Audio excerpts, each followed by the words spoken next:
Doris Turner was going to be up here this evening. She was one of our former colleagues, and she's ill this evening. She is not feeling good, so say some prayers for her. Margarita, please stand with me. Okay. Whose phone? Okay, I've said many invocations over the years as a Sangamon County Board member.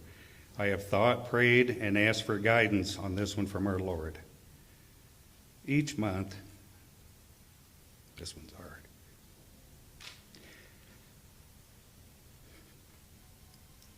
Each month we pray for our constituents, our employees, and our first responders, and for our military around the world. We now tonight focus on one incident that changed the fabric of our community and now causes us to unite together and make us stronger because of this. As we stand here before you this evening, we are all hurting badly. Our community has been torn with many feelings after the horrible incident where our own deputy fatally shot a constituent of ours. January 6, 2024, changed everything in our community. Sorry. We know that things happen for a reason with you, and at this moment in time, we do not know or understand why and for what reason this terrible tragedy occurred. We pray to you for this evening that we will reflect on this and work together on many solutions and changes needed to make our community one with you and one with each other. We know that in one evening that all of the answers cannot be achieved, and as human beings, we all have different thoughts, ideas, and ways to do things, and we know that everything is possible with you, Lord, as we only focus on you for our growth and interaction with each other. And Lord, we also know that you teach us love, forgiveness, humility, humbleness, and how to react towards all of this. Tonight, as I stand here in this room with the family and friends of Sonia, with much humility, we humbly declare to them our love for them, and we ask them for their forgiveness for what our deputy did. And tonight, in your powerful name of Jesus, we all stand here in sorrow together, and we loudly say her name. Sonya Massey. Sonya Massey. Thank you.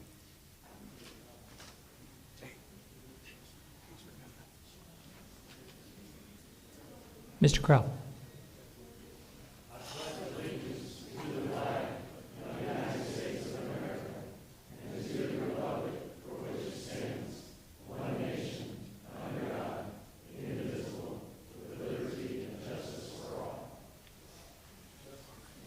The clerk will call the roll. Ayers. Here. Bunch. Excused. Canman. Constant. Diener. Del Giorno. Excused. Deppie. Douglas Williams. Forsythe. Frazee. Fulgenzi. Hall. Krell. Lathan. Madonia. McGuire. Mendenhall. Miller. Rader. Scaife. Scheckman. Shepard. Small. Stump. Thomas. Chumlin. Truax. The chairman is present. 26 present, 2 absent. Thank you, Mr. Clerk. So, serving on the county board, there are tremendously happy days and there are some tremendously sad days. There are tremendously happy moments and sad moments. We have this evening a mixture of both, but I'd like first to proceed to a moment that's really a very happy one, when a new board member joins the county board. And it is my pleasure and honor as the chairman of the county board to recommend to the board the replacement for our departed colleague, John O'Neill. And I'm very pleased and proud to suggest to the board that Mr. Justin Davsko, who has successfully served as the Chatham Township Supervisor, take the seat formerly held by our colleague, John O'Neill. So My motion is that Justin Davsco be elected to the remaining term of Mr. O'Neill. All in favor signify by saying aye. Aye. Opposed, no. Unanimous. Justin, if you still want to do it, come up and take the oath. Congratulations. Thank you. Please stand over here. You're ready to take your oath of office? Please raise your right hand and repeat after me. I, Justin Davsco, having been appointed to the office of Sangamon County Board, District 26, in the state of Illinois and the county of Sangamon, do solemnly swear that I will support the Constitution of the United States and the Constitution of the state of Illinois, and that I will faithfully discharge the duties of the office of Sangamon County Board, District 26, according to the best of your ability. Congratulations.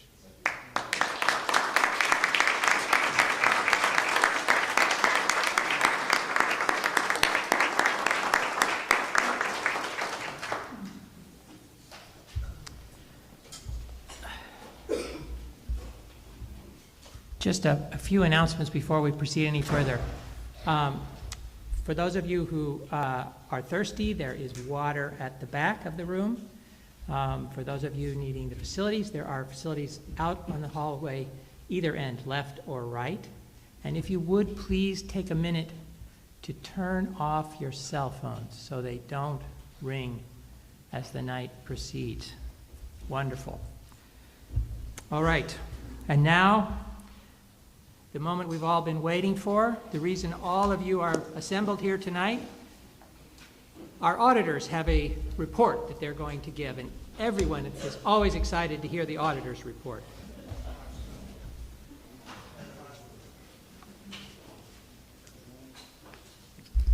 Thank you, Mr. Chairman. Good evening, ladies and gentlemen, members of the board. Tonight I have with me Faith Freeman, who is a manager with Clifton Larson Allen. They are outside auditors. This is the second year of our contract that we have with them, and she will present the findings of the FY23 audit. With that, Faith Freeman.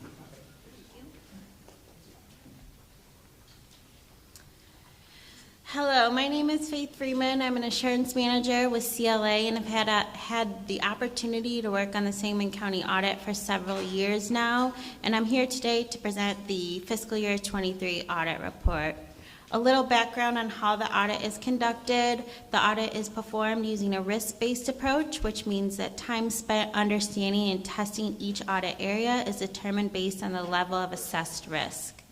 The significant audit areas that we focused on this year included internal controls, including information technology, cash and investments, exchange and non-exchange revenues and their related receivables, the payables and accrued liabilities, pension and OPEB liabilities, and lastly, the financial close and reporting process.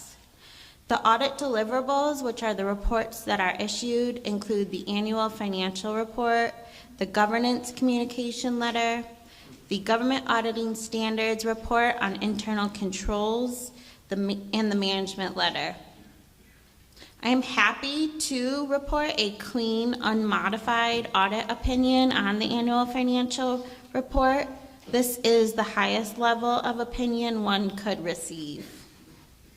A quick few financial highlights on the audit update here on the screen.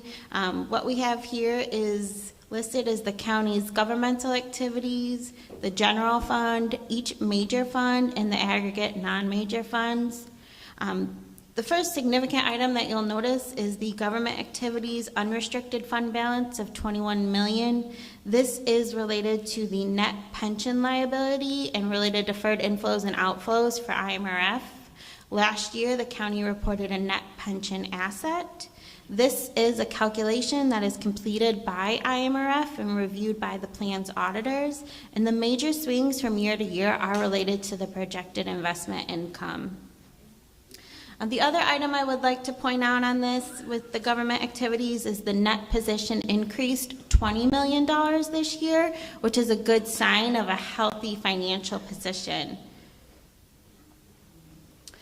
This increase is related to a decrease in unearned federal grant funding of $8 million, a significant increase in earnings on investments of $5 million, and lastly, an increase in the capital assets related to the capital projects and construction going on in the county right now, which accounts for about $17 million of that increase. Moving on, next we will go through the governance communication letter in a high-level detail. The first thing to note here is that there were 2 new GASBs that impacted your financial statements. GASB is the Government Auditing Standards Board. Those 2 GASBs that were implemented were GASB 91 for conduit debt and GASB 96 for subscription-based information technology arrangements. Neither had a material impact on the financial statement this year, but both were implemented. GASB 91, conduit debt, is related to debt issued in the county's name, but that the county has no obligations to. These debts are issued to local entities within the county to further economic development. And then also implemented this year was GASB 96 related to the subscription-based information technology arrangements, which the county has a significant amount of these arrangements, a majority of these agreements ending in fiscal year 23 and new signed agreements that will impact the fiscal year 24 audit report. There were no other significant changes of accounting policies impacting your financial statements, and there were no transactions that lacked authoritative guidance.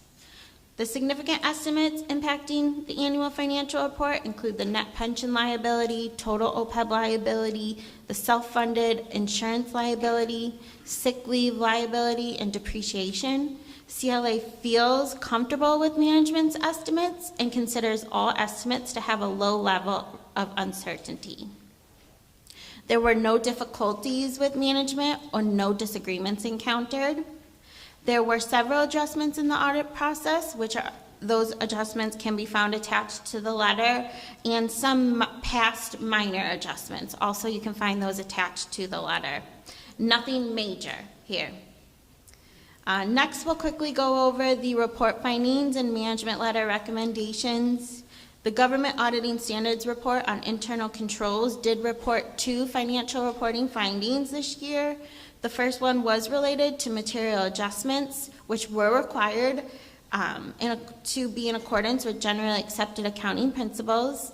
And the second was related to the preparation of the schedule of expenditures of federal awards, which is referred to as the CFA.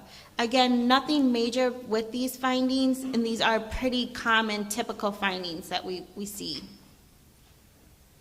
The last deliverable here is the management letter.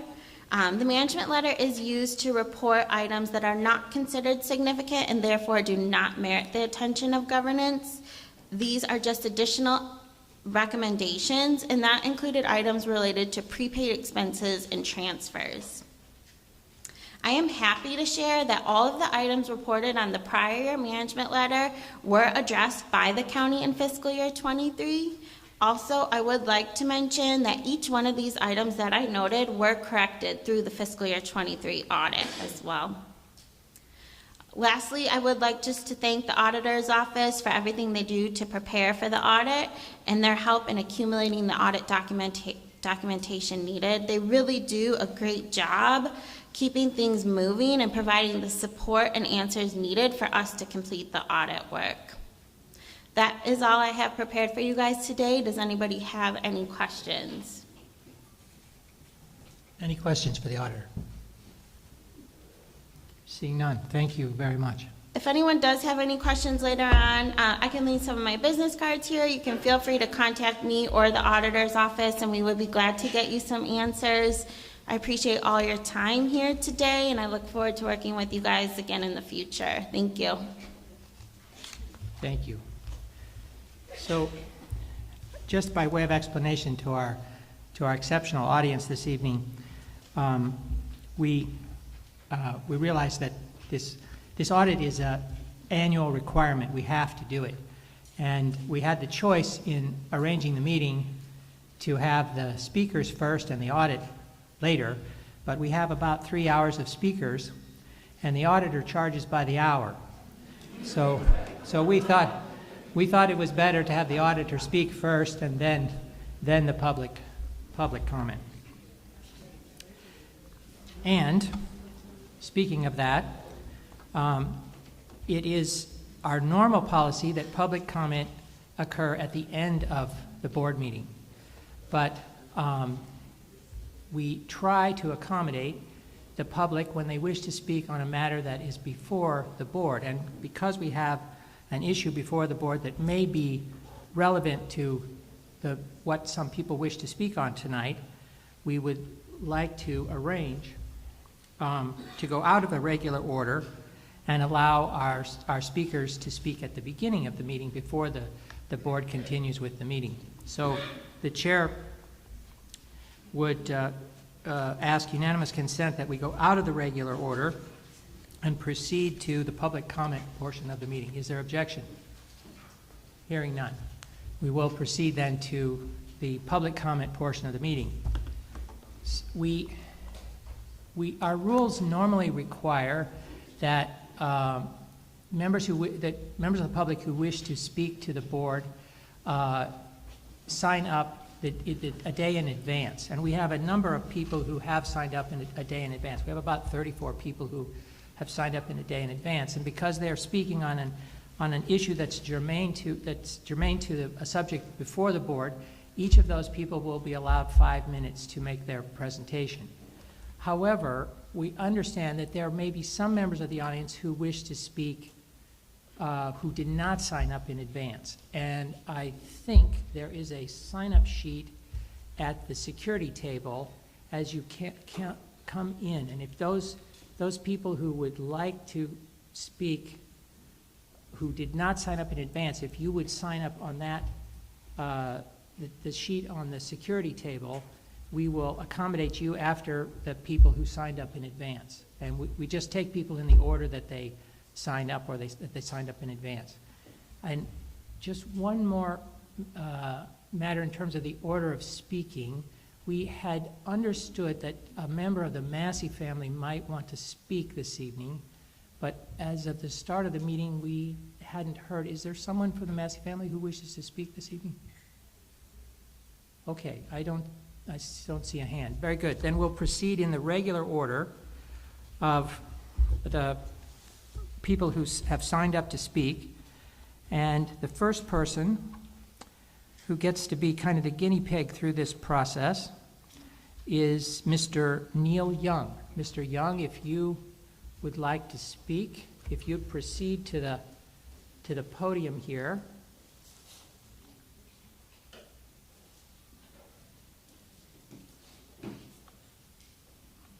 Is that?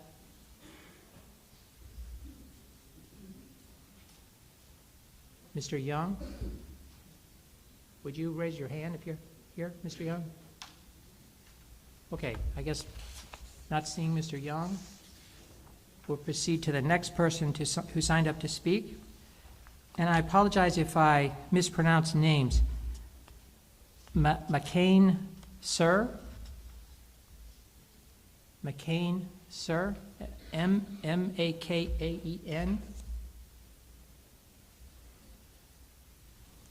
S-E-R-R? Okay. The next person who signed up to speak is Mr. Larry Kittrell. Mr. Kittrell?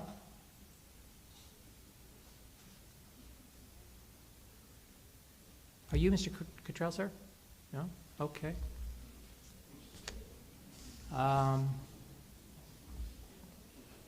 The next person who signed up to speak is Clarice.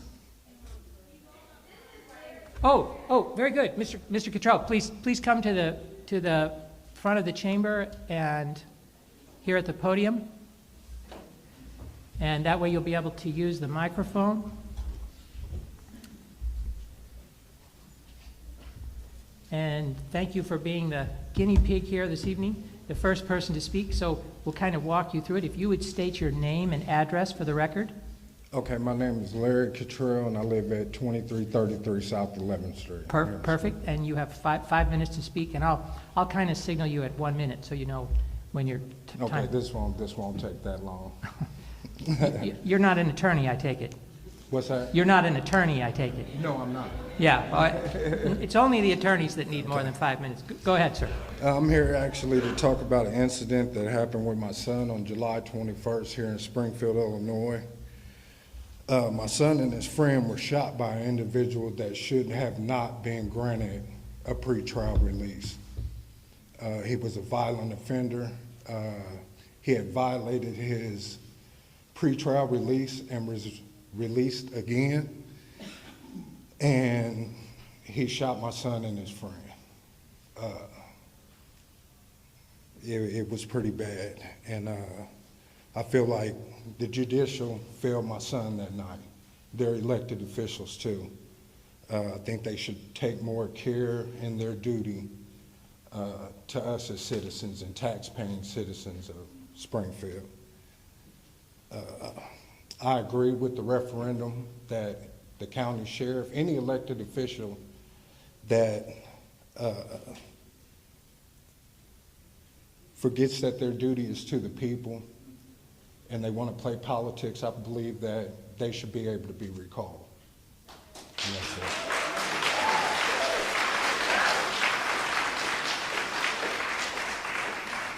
That's all I have for you.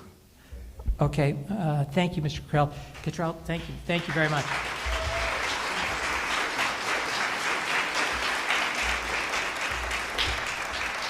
I should also have explained at the outset of this that it's our policy and our practice. We don't ask questions of that. We don't cross-examine the public who speak. This is the public's opportunity to speak. You can speak on whatever you wish to speak. We are here to listen. So the next person who signed up, again in order, is Clarice. Clarice, C-L-A-I-R-E-S-E.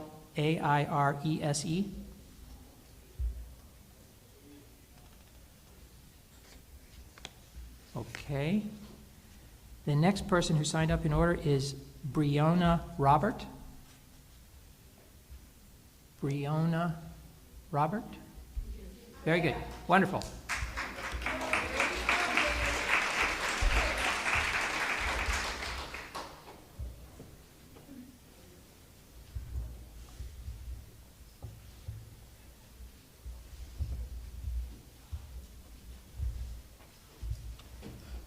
And Ms. Robert, if you'd state your name and address for the record. Hello, I'm Briana Roberts, and I live at 2309 South 11th in Springfield. Please proceed.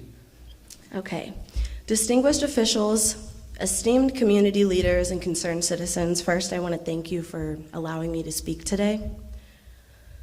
Nationally, in 2023, at least 1,247 people were killed by the police in America, with Black individuals disproportionately being affected. They comprise 27% of those killed, when their population is only 13%. Here in Illinois, 10 to 20 civilians are killed annually by law enforcement, with 600 to 900 serious injuries each year from police altercations.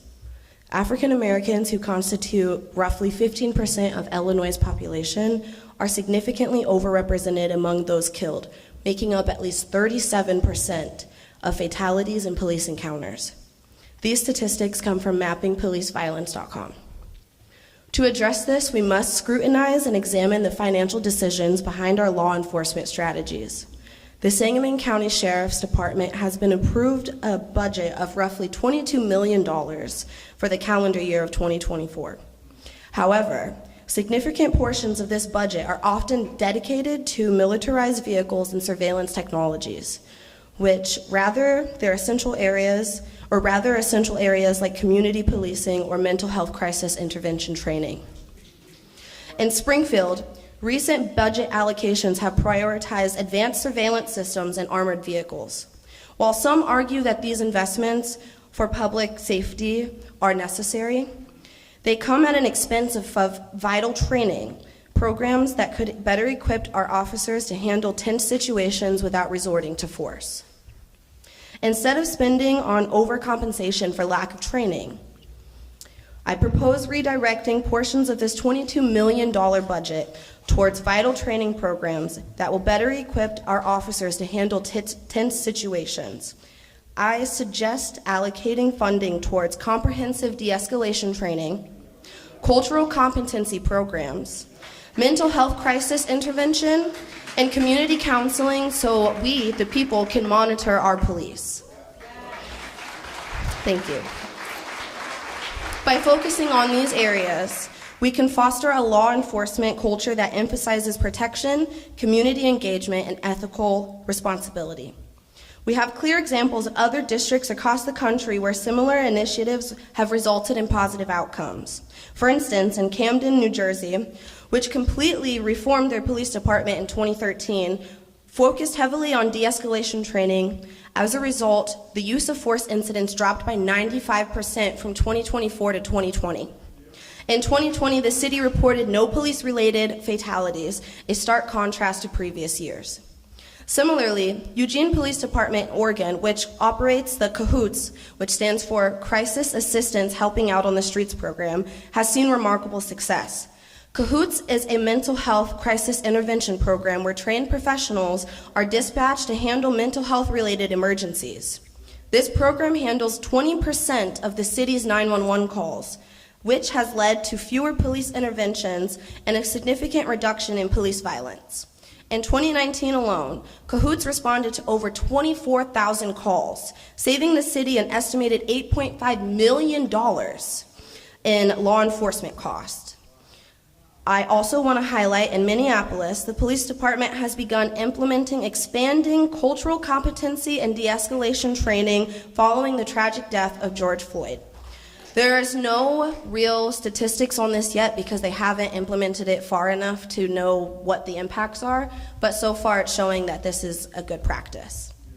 It's crucial that we implement stricter screening and background checks for It's crucial that we implement stricter screening and background check policies to prevent individuals with serious offenses and dishonorable discharges from joining our police forces.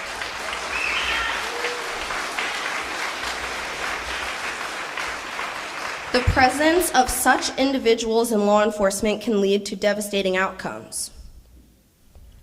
The law enforcement officers should be exemplars of the law, demonstrating the highest ethical standards in all aspects of their duties.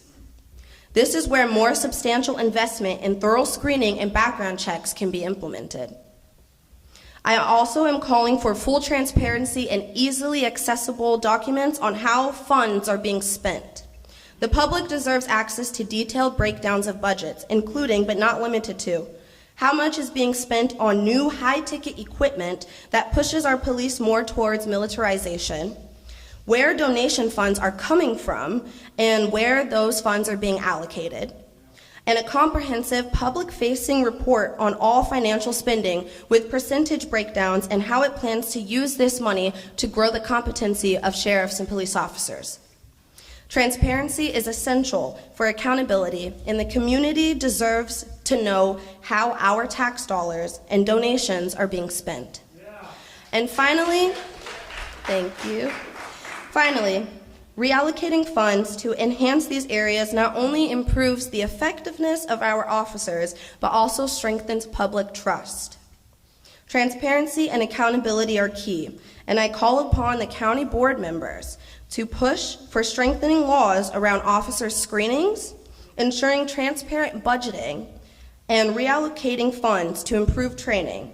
This will ensure that those entrusted with public safety responsibilities are fully equipped to serve us the way we deserve. Thank you.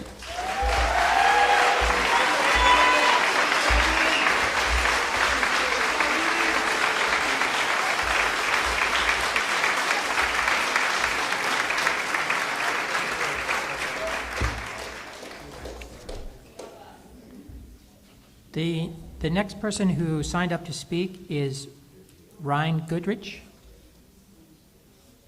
Ryan Goodrich? Brian here this evening? Not seeing him. No? Okay. The next person, the next person who signed up to speak is Carrie Soderstrom. Carrie Soderstrom? Not here?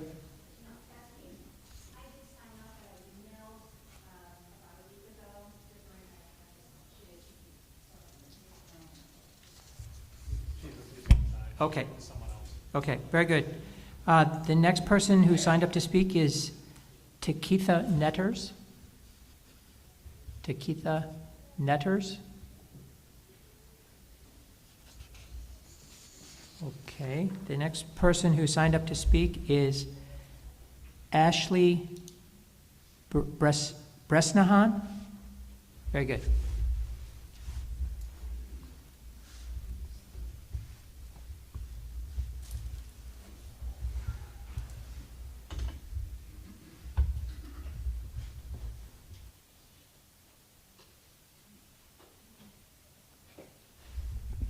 And Ms. Bresnahan, if you would state your name and address for the record, please. Yep, my name's Ashley Resnahan. I live at 2304 Austin Drive here in Springfield. Thank you. Proceed. Thank you.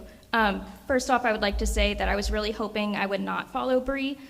So what I have to say is not as good as her, so I apologize in advance. But part of the reason why my speech is not as good as Bree's is I was planning on using my time today to call for the resignation of Sheriff Jack Campbell for the board. However, as we know, he has submitted his retirement. So instead, I'm going to be using my time to let the board know that his resignation is not enough.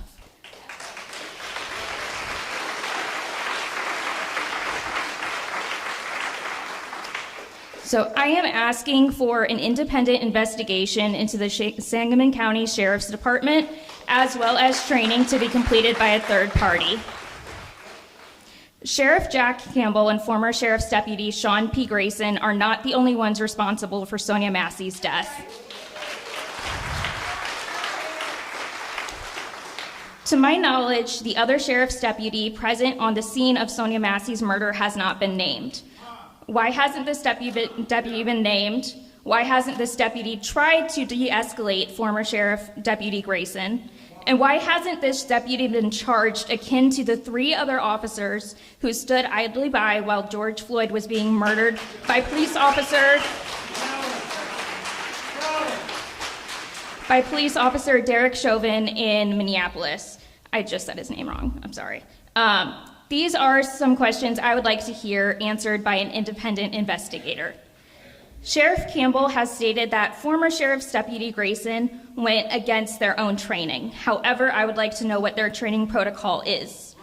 I can't imagine that letting a fellow deputy murder an unarmed woman is a part of that training process. I can't imagine that hiring deputies with DUIs, discharged from the Army for serious offenses, and multiple complaints on their record are a part of this training protocol. But according to Sheriff Jack Campbell, Sheriff Deputy Grayson is the only one who went against this protocol. This is just one of the reasons why we need a third-party training.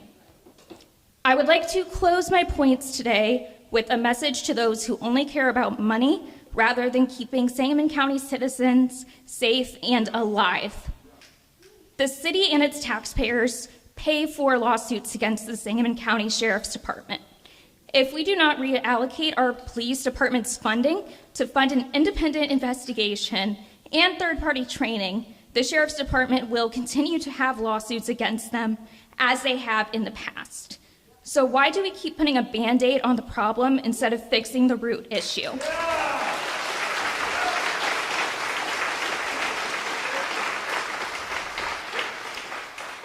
Thank you so much. Thank you for allowing me the time to speak, and I would just like to share my condolences to the family and friends of Sonia Massey, especially her children. We will continue to fight for her justice and say her name. Thank you.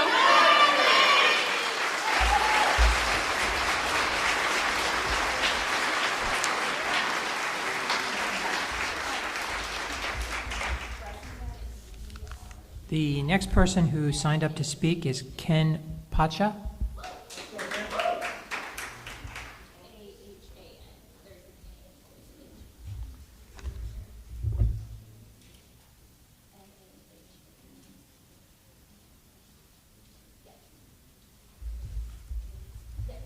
Mr. Pacha, if you'd state your name and address for the record, please. Yeah, and it's Pacha. Pacha, sorry. Yeah, I'm sorry. You're okay. Ken Pacha, I live at 2324 South 12th here in Springfield. A lot of what I want to say goes more into the idea of like accountability in terms of the county itself. Obviously, law enforcement is an issue overall, but I guess my bigger question is what are we doing to prevent the kind of circumstances that beyond Sonia lead to the interactions we have with officers within our community as a board? Like, the bigger question for me is like, with, you know, a lot of youth crime, I mean, we have a lot of crime in certain areas of town, and a lot of that is oriented by certain groups of people in terms of like young people, things like that, but we see that continually. But instead of actually reaching out in terms of as a county, as a community, as a city, and actually creating the kind of circumstances that would prevent those outcomes, we tend to rely on law enforcement, as noted, to act as mental health counselors, therapists, psychologists, doctors. I mean, and this isn't to try and make their job seem like it's, you know, because there is that counterbalance between, you know, we think that some people think the police's job is not that hard, and they will tell you in some cases that it is even harder than anyone else's. But the reality is the reason it's that hard, and has been for years, is because we put our community resources in their basket. As noted, with $22 million, where are those resources for homelessness, youth outreach, community outreach, events that would actually draw people in to give them access to the resources that this board actually does spend time on? Because that's not to accuse you guys of not putting in any work in the county, but how many times, like a friend of mine runs a harm reduction business, half of the things that she accesses, you guys are helping offer that, but who knows that even exists?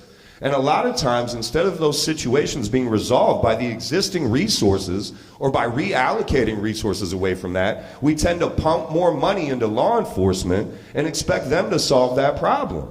I mean, how much easier would it have been to call a crisis counselor or somebody that could have actually offered assistance to her, instead of forcing law enforcement to make themselves be that every time? We've shown in community after community around the world that that doesn't work. When we make police officers show up who are trained to arrest and put people in a position to be put down, so to speak, living or not, that's the problem. They're not set to fix that, but that's who we rely on. Why do we have a county officer in the middle of Springfield responding to police calls? Because we have an unincorporated area that the city itself hasn't seen fit to take care of.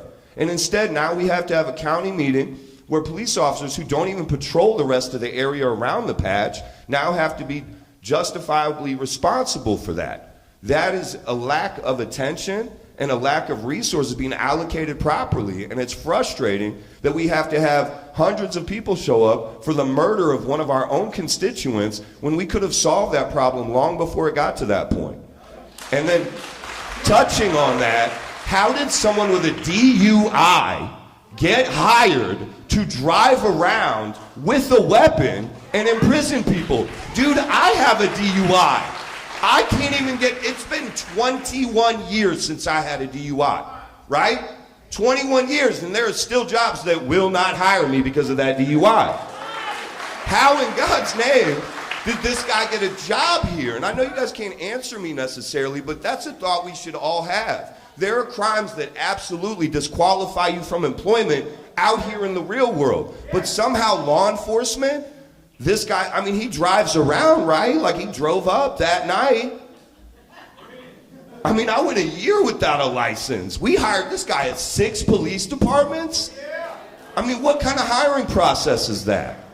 Who is in charge that would look at that and go, that's reasonable? We should let this guy go out and make life or death judgments for all of us. He can't even make a good judgment about when he's fit to drive a car after having a few drinks, right?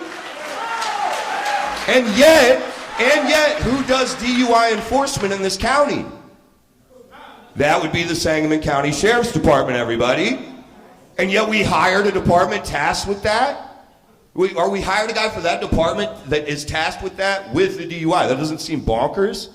I mean, at the very least, that alone is infuriating, let alone that man was allowed to get into a position to murder Sonia. Like, and at that point, that's where I would like to see some accountability, reallocation of our resources, and a real look at our hiring process.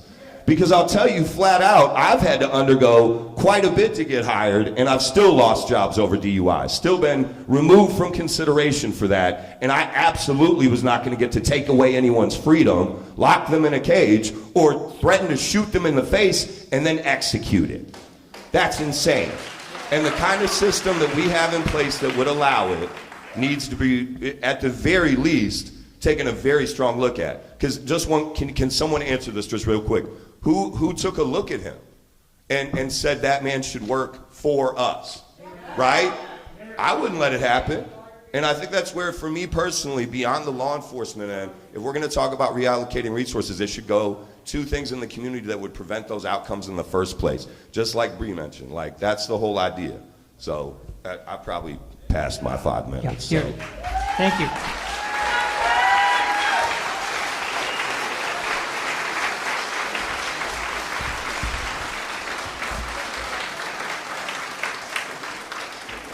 The next person who signed up to speak is Abby Giganti.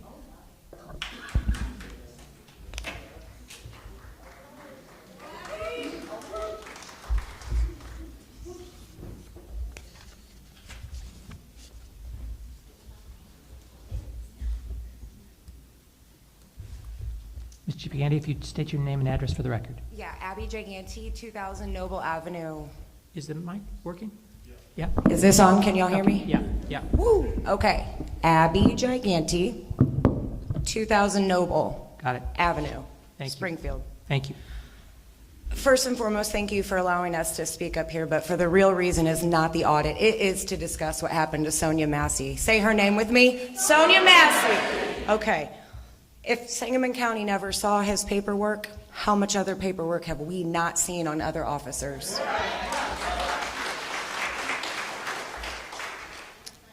As the mother of a young man with beautiful brown skin, I am conflicted how I continue to explain to him the different levels of hate and racism that he may face due to the color of his skin.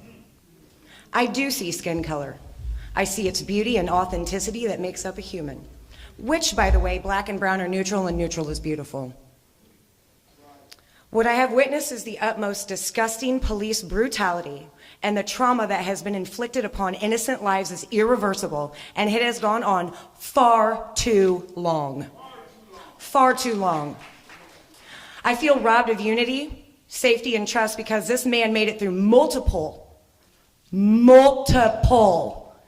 6 law enforcement agencies with a tarnished background and a history of violence, let alone a history of violence towards women. Tarnished.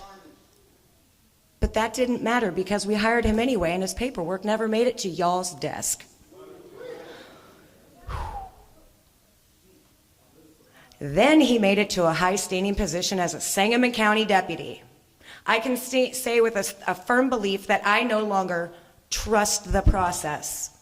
I say that not just for me, but for many others, not present and present.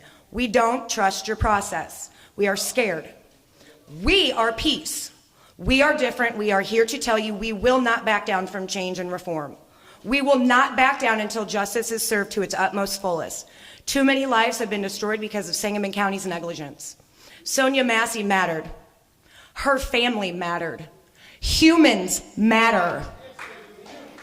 The hate must end, not tomorrow, not in a few days or weeks, now, today. While I stand here, hate ends. We bleed one blood. We were created by one creator. Divided we fall, united we stand. I stand with Sonia and all other innocent lives that were taken at the hands of a racist, evil officer of the law. We must be better now. How do we add diversity to this unit? How do we trust ever again that Sangamon County Sheriff will do the next right thing? How do we believe that freedom and equality truly will exist when we timelessly watch the law enforcement align themselves with some of the most racist, hateful, non-diverse, and demeaning people, not humans, because that wasn't human. You don't wake up racist. It's a choice. It's taught, it's learned, it's ugly.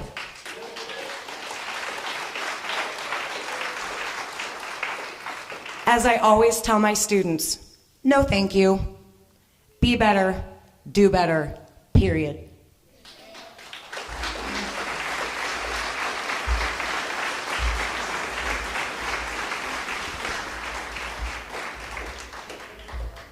The next person who's signed up to speak is Camden Wallace. Camden Wallace. Okay. The next person who signed up to speak is Christy Barnwell. Christy Barnwell.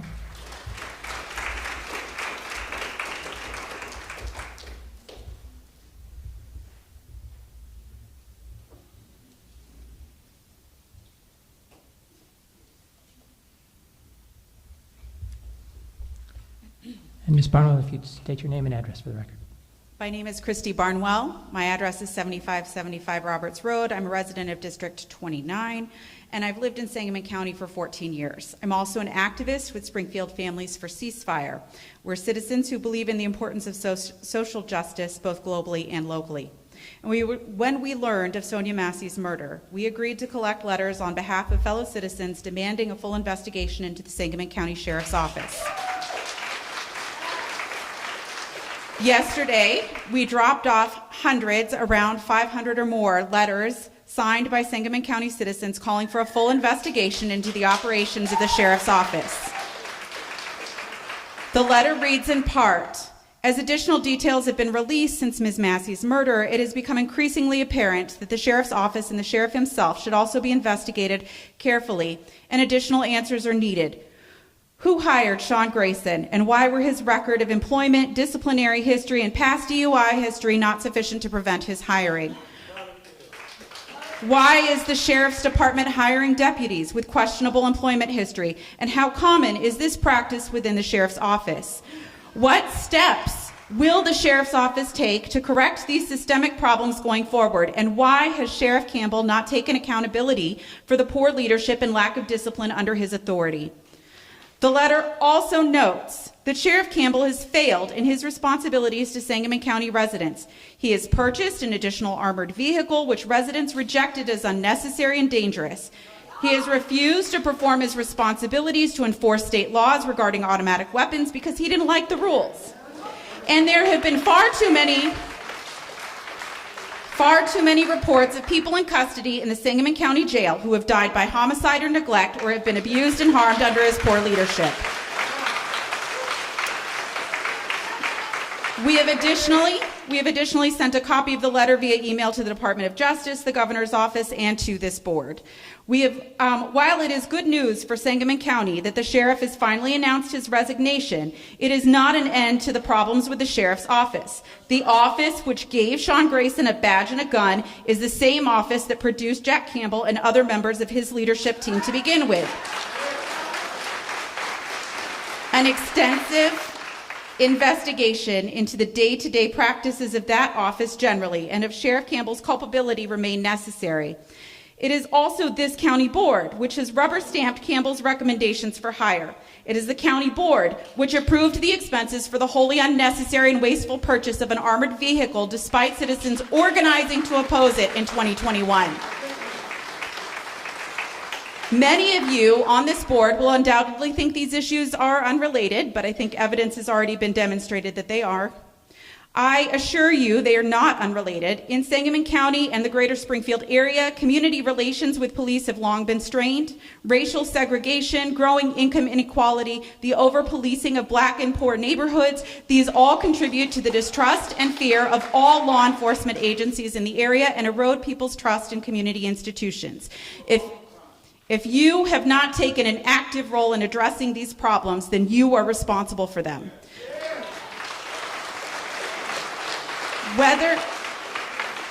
Whether you have realized it yet or not, many of your own reputations are now tarnished as a result of your silence or your active complicity in attempting to smooth over Jack's feelings and reputation. if you are a board member who has tried to see Sonia Massey's murder from both sides, if you are a board member who has been worried about Jack's reputation and his legacy, if you are a board member who has not shown up to support the Massey family, or who has not joined the voices of those calling for investigations, reforms, and accountability, then you too are culpable.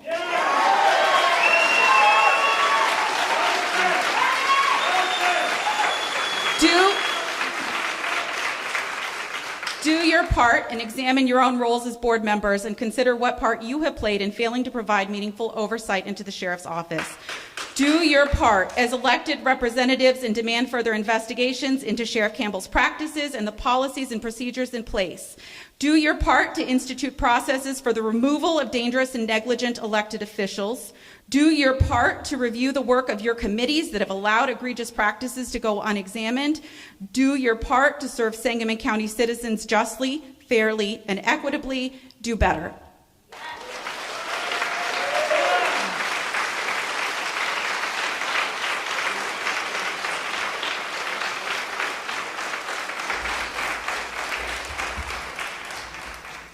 The next person who's signed up to speak is Zachary Long, Sr.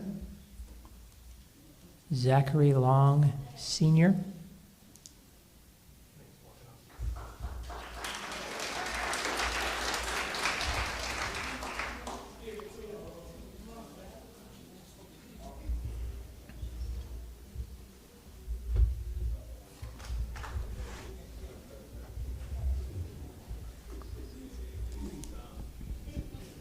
Mr. Long, if you'd state your name and address for the record, please. Zachary Long, 800 South Durkin Drive, Springfield, Illinois. I came here with a different message about a week ago, because Jack Campbell was stubborn and didn't want to step down. Now that he stepped down, I think everybody's kind of in a different mindset of where we need to move and go forward. I think we all are in unity with saying that, reforms on the police department, city, and in the county need to be done. And I'll just make an observation.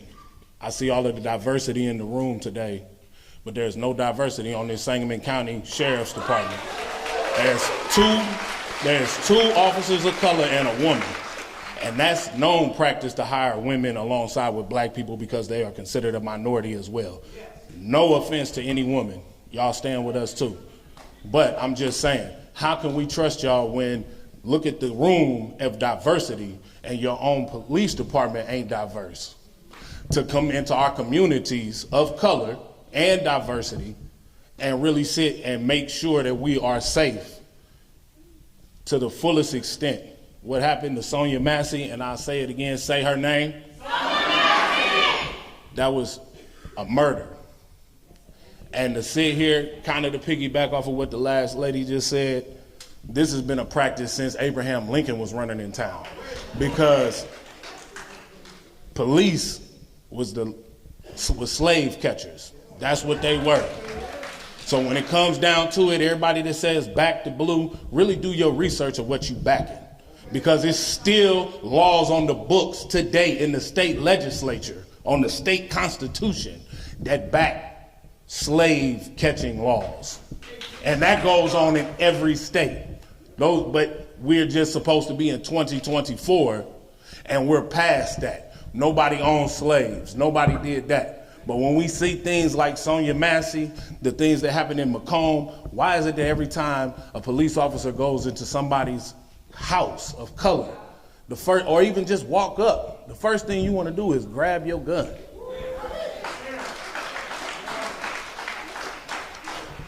Our skin color shouldn't be a threat to anybody here, as we can see that now, because we're all in unity. Republican, Democrat, black, white, it doesn't matter. Everybody I feel is in unity.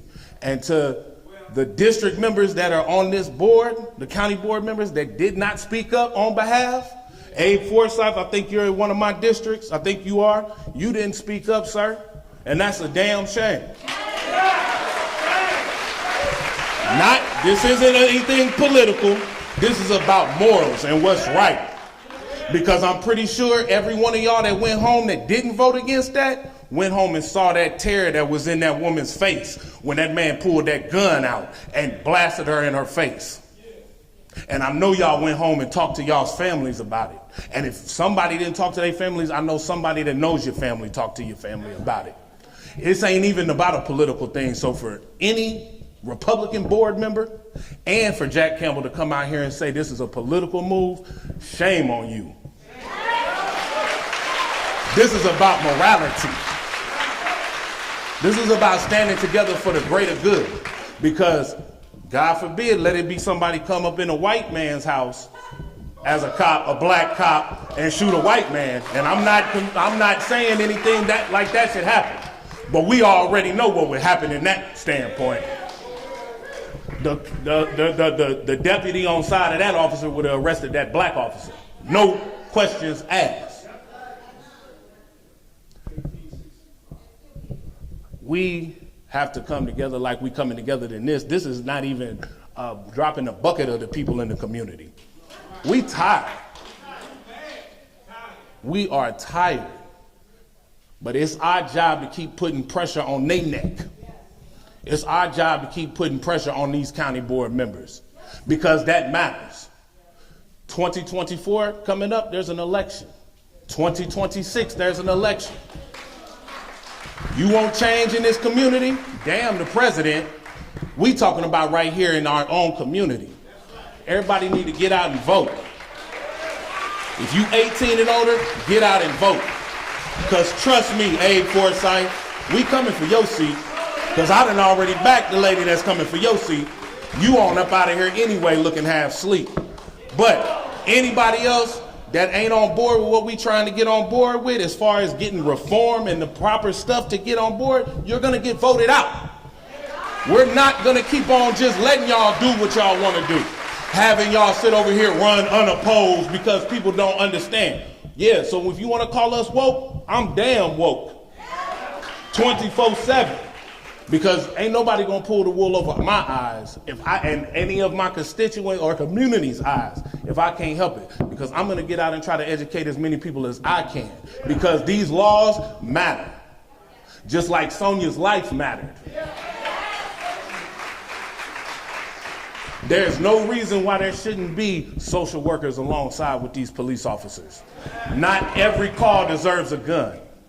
Especially if you have 5 calls to the police department stating that this woman is having a mental crisis. Just like I think somebody else said, Sean Grayson ain't the only one. It's probably somebody dirty in that uniform in this building right now that's scared to death because we gonna vote and get them reforms. All of that stuff stops now. We have to come together and demand the change that we want in our community. But the Sangamon County Sheriff's Department, you need to start coming out in the communities too. When that community outreach happened at the church, when Jack Campbell came, there's no reason he should have came in that church with that gun. Because if anybody gonna put their hands on the sheriff, you're a damn fool. Come and be one with us. Because we're people. We're not thugs. We're not nobody just running around here doing things that people think that we're doing. We're human beings, and we deserve to live just like your grandchildren deserve to live and kids deserve to live. But I'm going to give my time to whoever else needs to get time, but I'm serious. Please, if you have not registered to vote because it matters. Sonia Massey.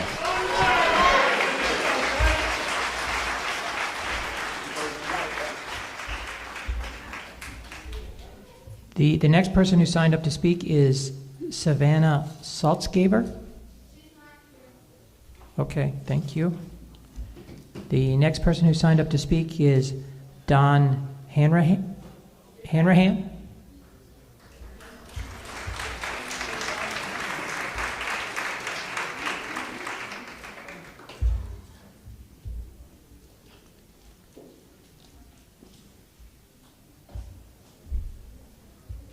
Mr. Hanrahan, if you'd state your name and address for the record. Don Hanrahan, 4981 Smith Road, Pleasant Plains, Illinois, District 1. Proceed. Pleasant Plains. Now you're stuck with a lawyer, sorry. No one, least of all me, can in any way assuage the grief of the Massey family. Nothing can. Her murder, all the more heinous because perpetrated by state actors, will forever scar their lives.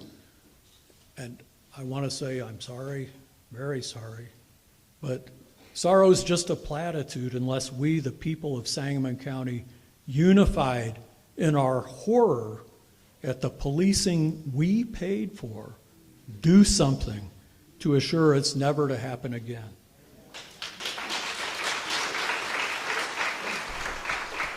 In that context, I fear that Sheriff Campbell's resignation, though necessary, has removed only one head from a many-headed hydra of racialized police practices that are obvious in every statistic we know. Statistics like, in Springfield, Illinois, black people are 5 times more likely to be stopped by police.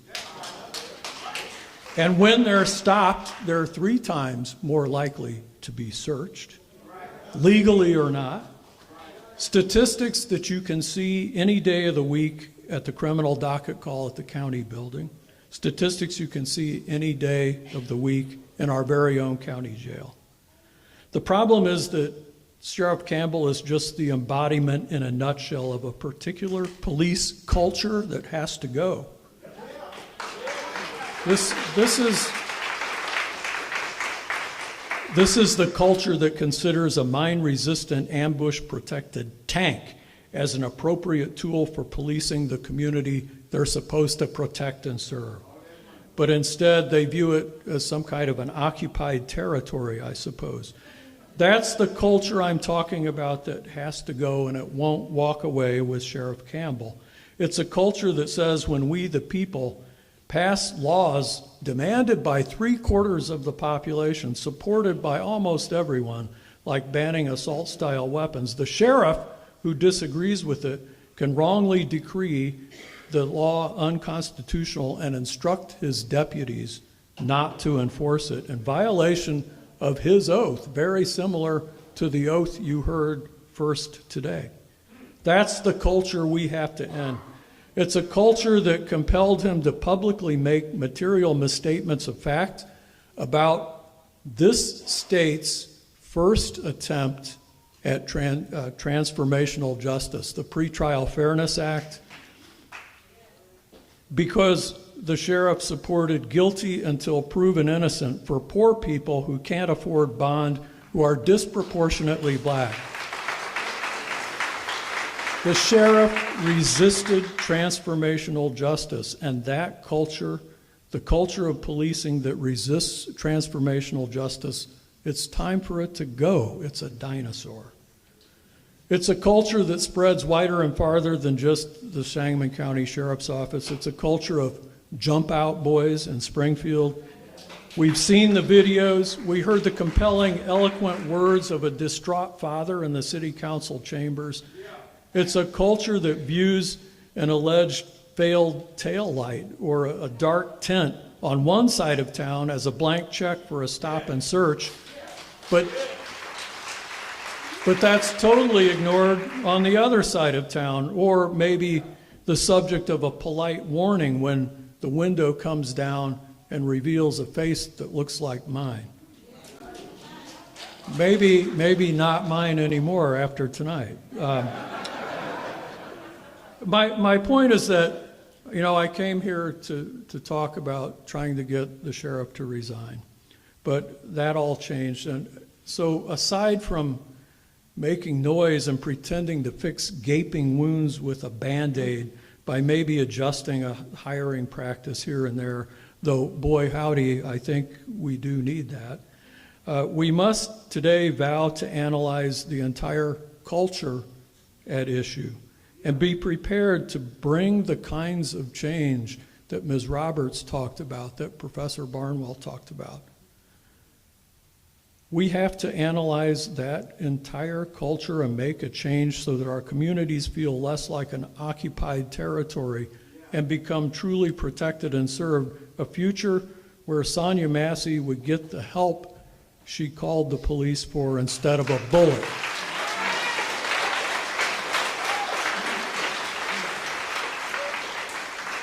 Nothing else will suffice, although I do support I do support recall elections for not just sheriff, but for as many offices as we can get. Thank you.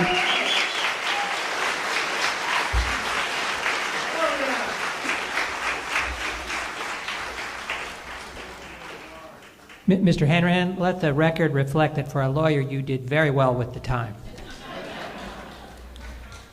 The next person who signed up to speak is Robert Moore. Robert Moore. Not seeing him. Oh, I'm sorry.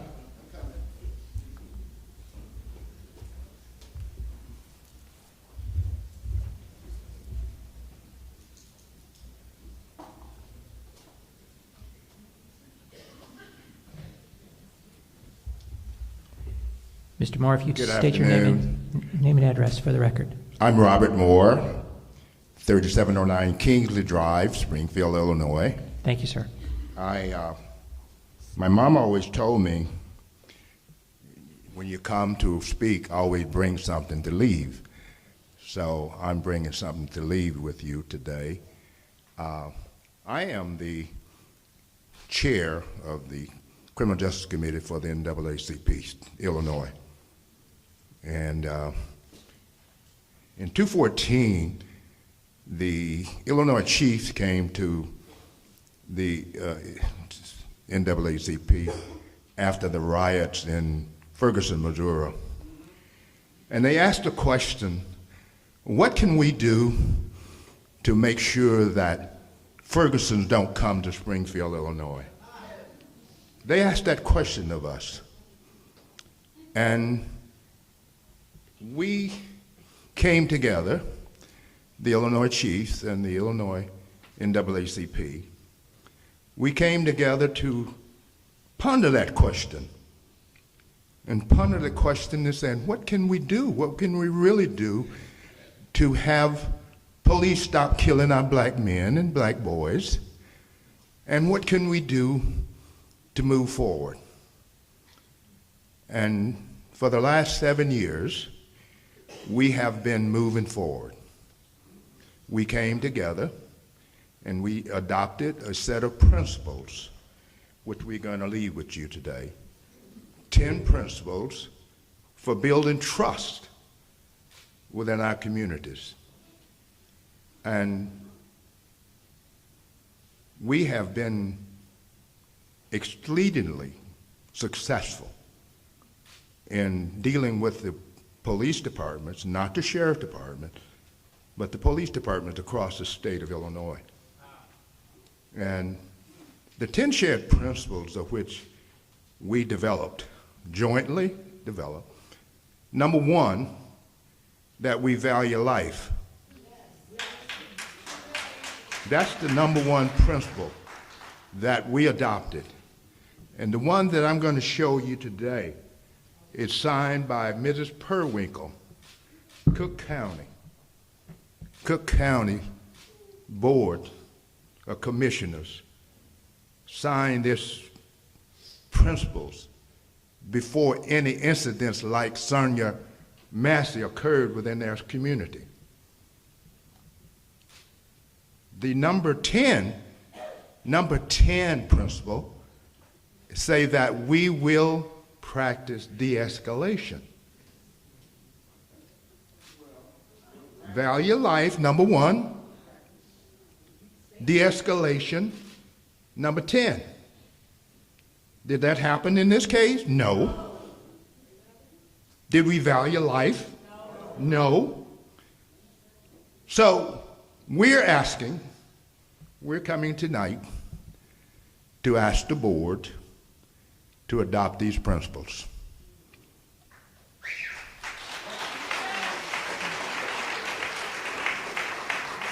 It's only a beginning, but as the Cook County Board did, send a message throughout Cook County that we value life.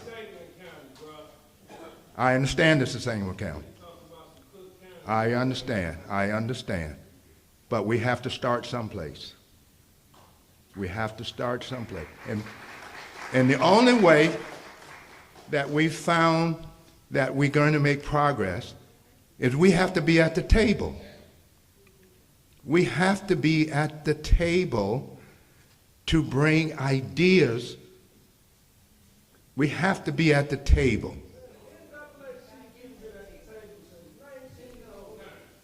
So we're simply asking that the board look at the principles of which Illinois State Police has adopted.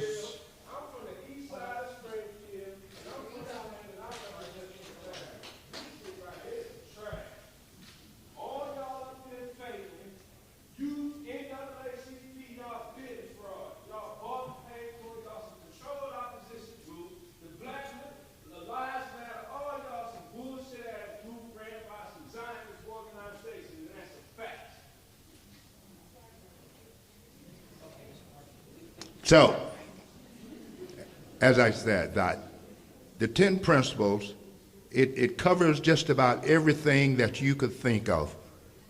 It calls for a better education of the community so that they understand the laws. We talk about minority recruitment, who's responsible for that. So we have made over 40 presentations across the state.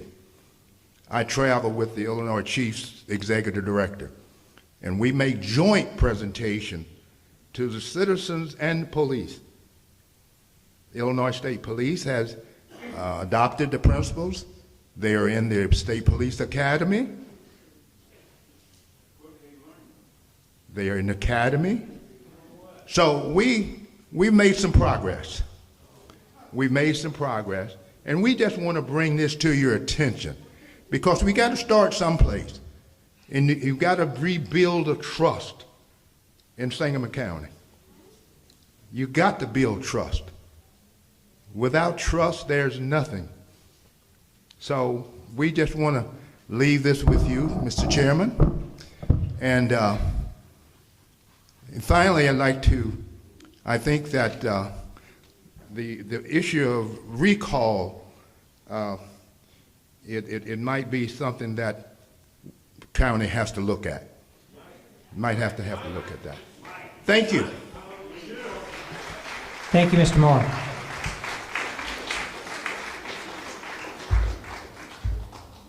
The next person to sign up is Jenna Broom.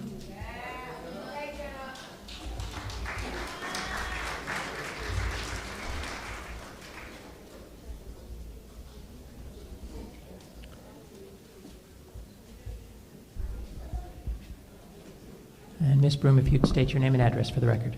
My name is Jenna Broom. I live at 2535 South State in Springfield. Thank you. And just to echo on what Ken said, you can't get into Canada with the DUI, but 6 departments hired that man and gave him a badge and a gun. Let's just think about that for a moment. Okay. Good evening. My name is Jenna Broom, and I have lived in Sangamon County for 34 of my 38 years. I grew up in Vernon, graduated from Riverton High School, and have been a homeowner in Springfield for almost 7 years. I am truly grateful for the connectedness of the village I grew up in and the diversity and culture of my current community, both of which have turned me into the concerned active citizen I am today. I didn't know Sonya Massey, but I have wept and screamed in anger at her senseless murder. I've lived alone for many years, and like Sonia, have also had to call for help. The difference is that I survived my encounters with law enforcement. When I found out that Sonia was murdered by a Sangamon County Sheriff's deputy, I was sadly not surprised.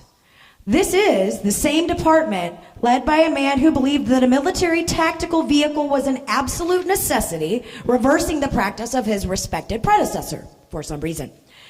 The same man also said not to worry about a shooting that took place outside my house in Springfield's jurisdiction into an apartment complex across the street in the county's jurisdiction. Yeah, on a Zoom meeting with other elected officials, some of whom are in this room, as well as dozens of my neighbors, after I had been awakened by gunfire and found casings outside on my street, the soon-to-be retired sheriff brushed aside and ignored my terror and fear, as well as the rest of my neighbors.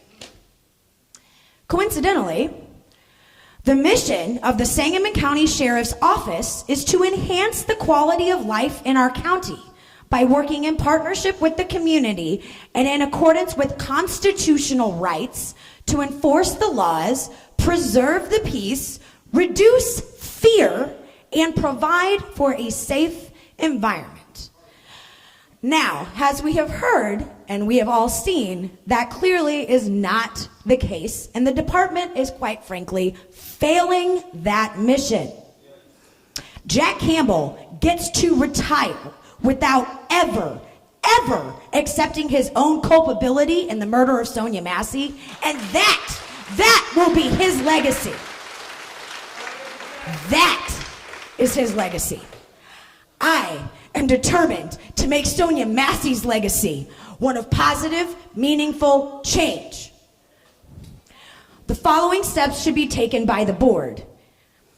Vote tonight to put a binding referendum on the November 5th, 2024 ballot to create recall for county elected officials, including the office of sheriff.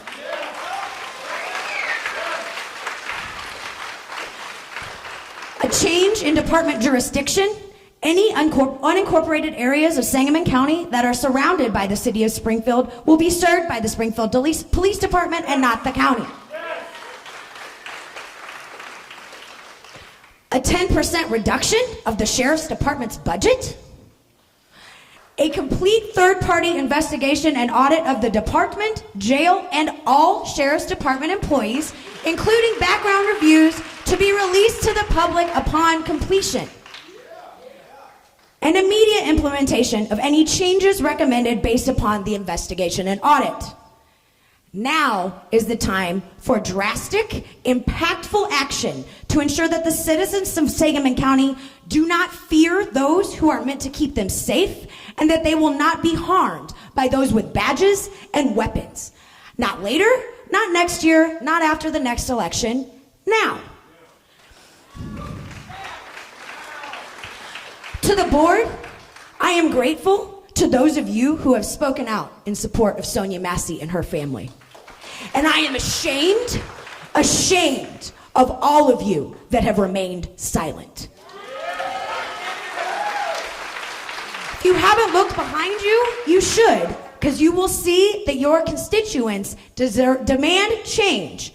And those of you that have not responded will be remembered come election time. Thank you very much. Say her name.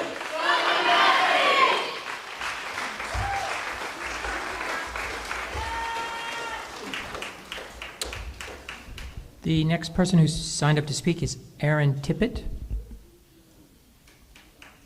Aaron Tippett.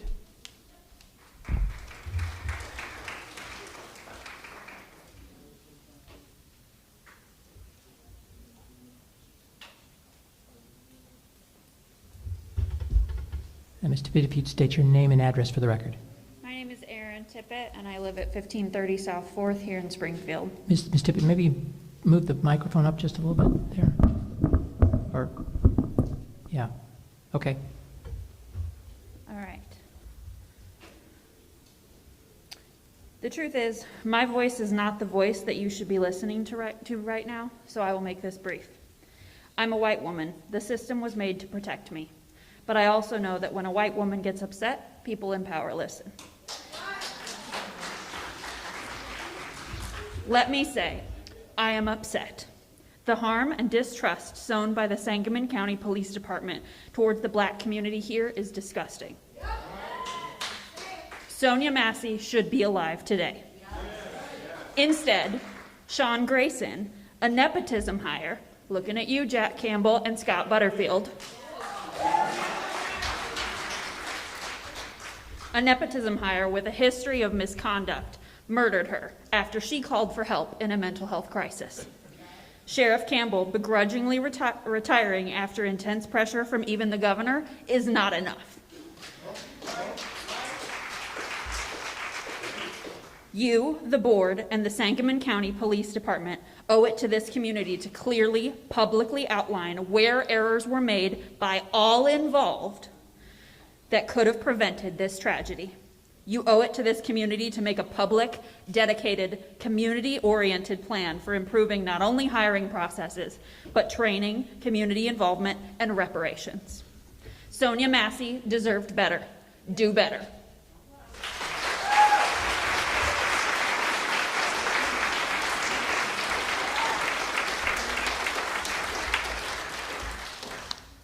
The next person who signed up to speak is Alexa Brown.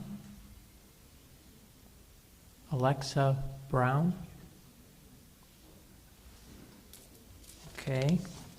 The next person who signed up to speak is Ann Logue.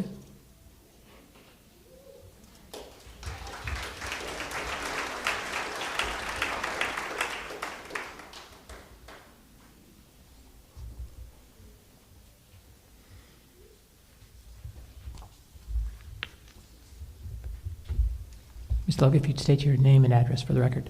Ann Logue, 1244 North Bengal, Springfield, Illinois. And before I make my comments, I would say don't just vote. Run for office, for God's sake. There's so many people that didn't speak up on the county board, and that is very disturbing.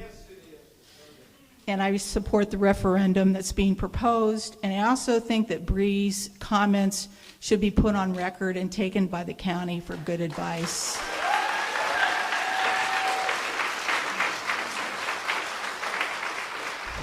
Many do not or choose not to understand the domino effect of leadership that incites contempt and indifference for women and people of color in Springfield who are seen as less than. And now this July again, an innocent person has lost her life. This contempt and disrespect is serious. It's not a joke or a passing thought.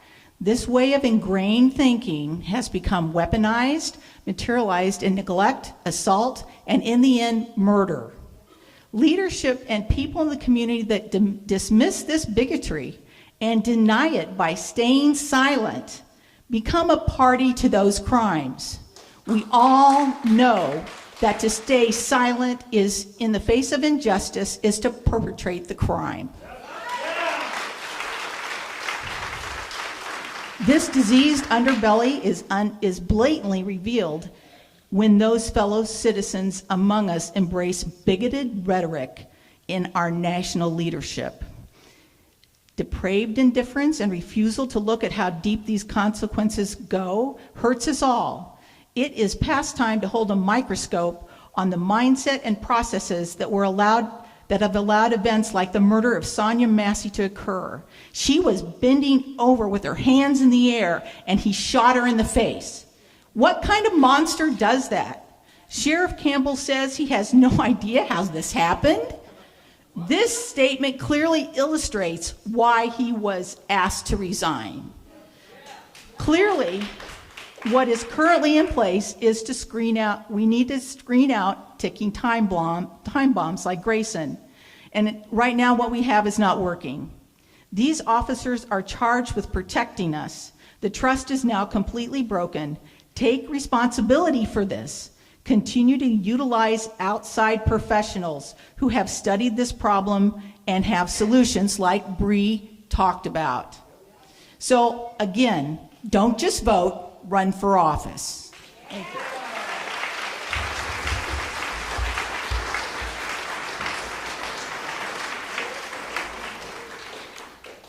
The next person who signed up to speak is Michelle Gillen.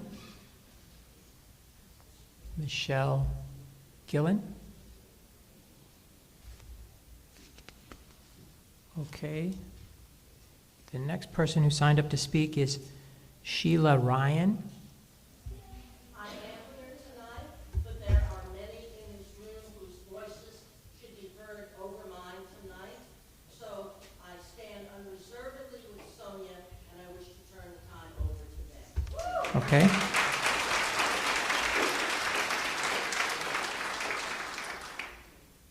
The next person who signed up to speak is Tericus, or Teresas? Tericus? Tericus? Okay. The next person who signed up to speak is Jared.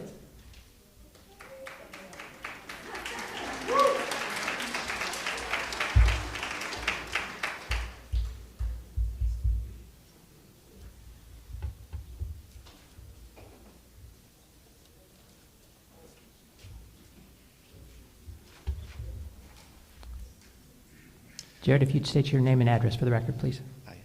My name is Jared Lamke, and I live at 1534 West Washington Street here in Springfield. Thank you. Okay. As a teacher working here in Springfield area schools, I've had the privilege and the pleasure to work in classrooms with a relatively diverse population of students. I've worked hard at creating a safe and welcoming environment for all of my students, one where students feel comfortable creating conversations around issues that affect them both in and outside of the classroom. Inevitably, as these conversations turn to topics regarding race and inequality, I will listen with both pride and sadness as my students of color speak about their experiences of being treated differently because of the color of their skin. Many of them have even described their parents or family members being mistreated by police. It makes me sick to hear children as young as 5, 6, and 7 years old articulating so clearly their awareness of how injustice and inequality in our community affects them. And it makes me want to protect and advocate for them and their futures in whatever way I can. So, to get to my point, how will the Sangamon County Police Department respond to the very preventable tragedy of Sonia Massey being murdered in her own home by the very officer sent to respond to her call? What can be done to regain the trust of the community as a whole and shift to a culture of service and justice for all, not just some, so that my students can grow up in a community without fear of the police?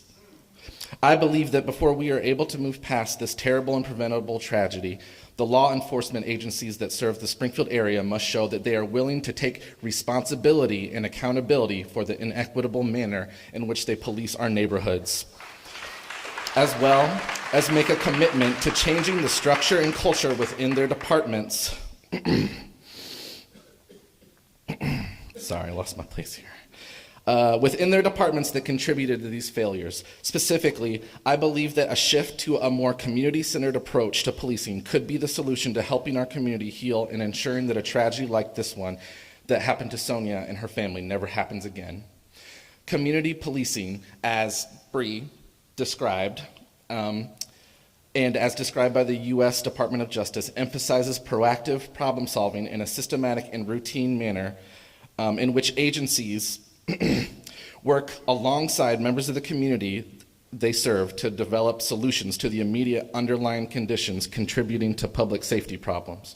In practice, this looks like police officers who put themselves at the center of their neighborhoods that they are assigned, not only to try to respond to crimes as they happen, but to evaluate their unique needs and alleviate underlying problems that lead to crime. Officers who use this community-centered approach help give citizens the power to protect their own communities by encouraging them to speak out about the issues they face, and by sharing in their responsibility to be part of the solution, encouraging a sense of trust and understanding in the process. In response to increased media attention given to instances of officer-involved shootings and pressure applied by social justice groups such as Black Lives Matter, many police agencies across the U.S. have begun making efforts such as adding specially trained community peace officers to address the demand for policing to mixed outcomes. However, it's important to note that many of these agencies lacked a formal plan for these new policies and resources being implemented, highlighting a need for our own community to develop strategic planning around these changes rather than simply throwing more personnel at the issue. It's also too important to consider the barriers to this kind of change within a police department before tackling this kind of shift. According to a recent analysis of surveys conducted in 474 police departments across the U.S., the most commonly identified barriers included a lack of personnel, officers having too much on their plate, being asked to do too much, or not having been properly trained, and cultural resistance within the agency. Another aggregated study using police interviews and public crime records found that a positive perception of community policing within an agency increased both the individual and the neighborhood quality of life, mediating the effects of socioeconomic disadvantage in terms of neighborhood safety, particularly when citizens felt that their voices were being heard by the police. This means that if they are not with the community, we got to get them out. If they are not with making a change, get them out. It's gotta be the entire system. Otherwise, it's not going to be upheld with fidelity.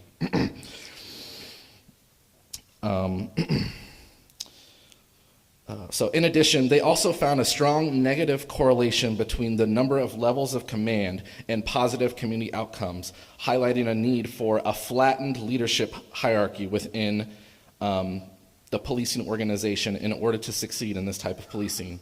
Being that the current county sheriff is resigning, I believe that this presents the SCPD and our public county officials the perfect opportunity to analyze how a change in leadership structure could benefit the department and the community to this end, which is why I'm asking for a referendum to be put on the November 5th, 2024 ballot for a recall vote of the county sheriff office as well as other county elected officials.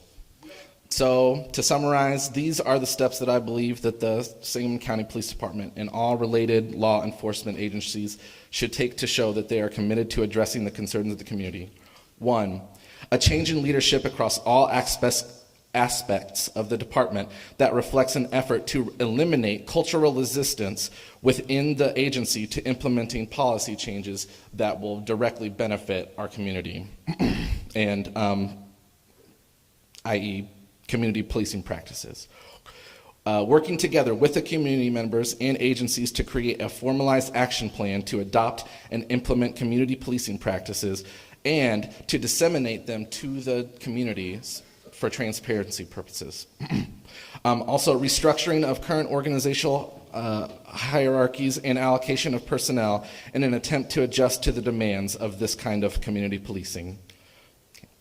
Thank you for your time.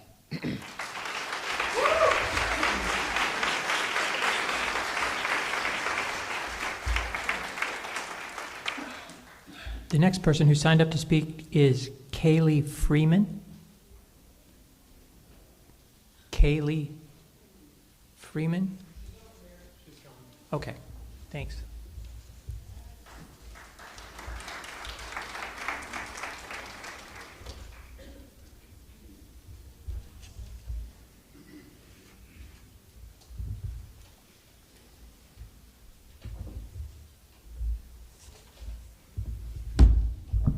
My name's Kaylee Freeman. I live at 2336 South 4th here in Springfield. And I'll be fairly brief. In 1908, here where we stand was the scene of one of the largest race massacres in history. We are now the scene of one of the most egregious murders by police. Sonia Massey should be alive today.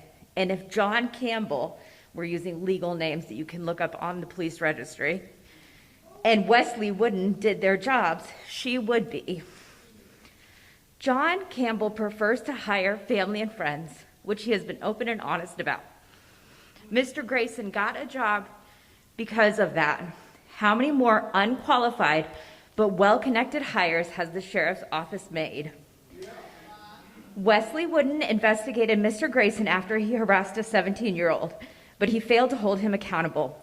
How many more officers are serving and have not been held accountable?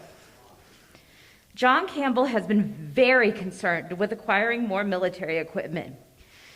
And the current counts are he has 654 ARs, 56 body armor pieces, 54 night vision pieces, 15 pistols, 2 armored vehicles, and 1 shotgun. If we sold or never acquired these, we could pay for a social worker on all mental health calls.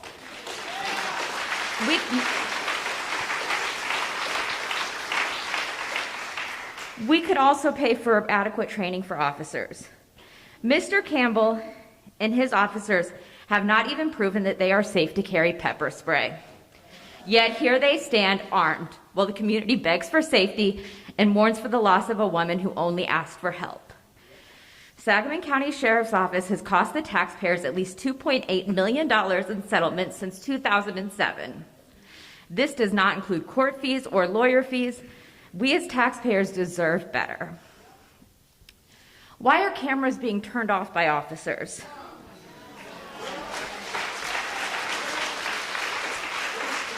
This county needs to be able to recall elected officials for about 1 million reasons.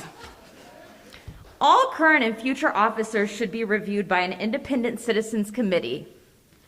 All past calls involving Mr. Grayson should be independently investigated. Current officers with issues of critical thinking or excessive force need to be let go. We are asking to be safe when we call for help, and for our taxes to go to community improvements, not more weapons. I would say thank you, but I pay taxes.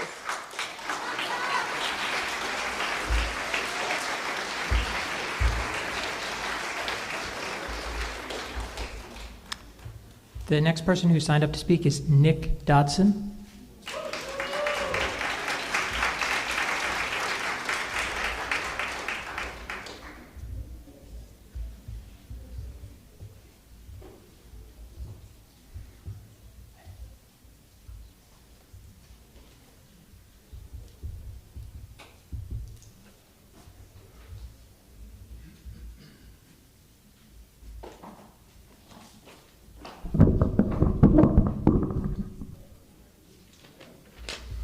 My name's Nick Dodson. I live in District 24 on the west side of Springfield. Good evening, members of the Sangamon County Board. My name's Nick Dodson. I'm a constituent. I'm here on behalf of the Sangamon Valley Sierra Club, an environmental conservation and advocacy organization, because we believe if people can't feel safe being a part of their community, they certainly don't have a safe environment, which all of us share together.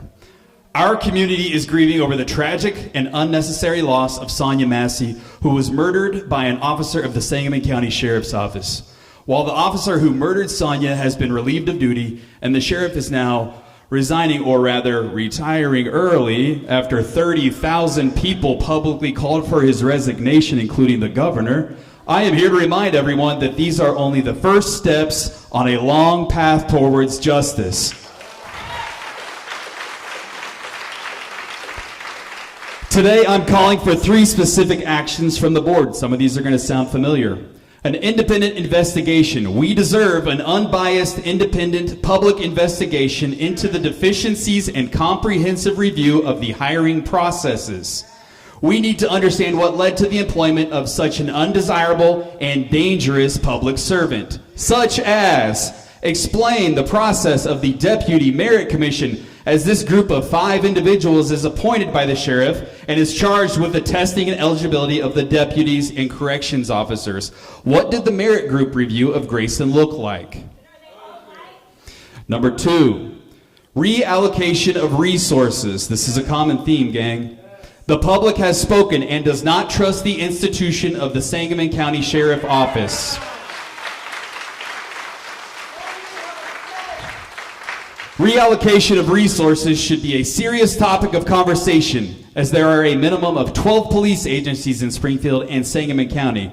The budget of the Sheriff Office is over $20 million. The budget for Springfield Police Department is over $67 million annually. That's a budget of nearly $100 million a year by only 2 of those agencies in a county of less than 200,000 people. People want social services. People want health care. People want education. People want help with rent. People want mental health support. People want better opportunities and other creative approaches to serving our community that don't come armed with a gun. I'm going to make a side note here.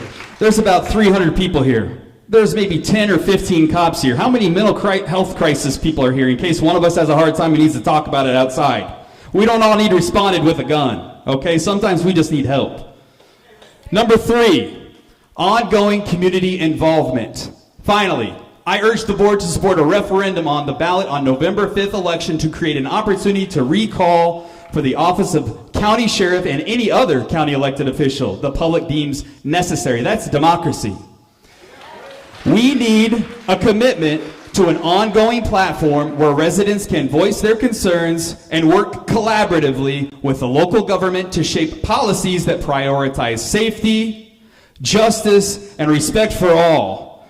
This is not just about holding law enforcement accountable, it is about creating a culture of mutual respect and understanding between the community and those sworn to serve and protect it. We must not allow this to be where our efforts end. The community is watching. The city is watching. The nation is watching. All eyes are on how this board moves and responds to one of the most heinous acts of violence recorded on a police body camera in American history.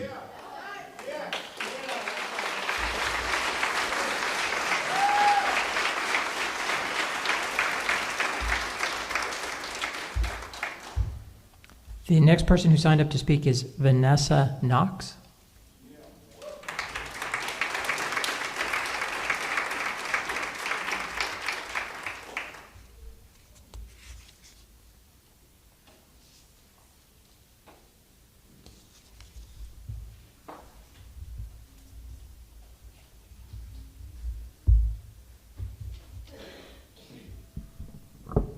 Good evening, I'm Vanessa Knox, 1611 East Capitol, Springfield, Illinois.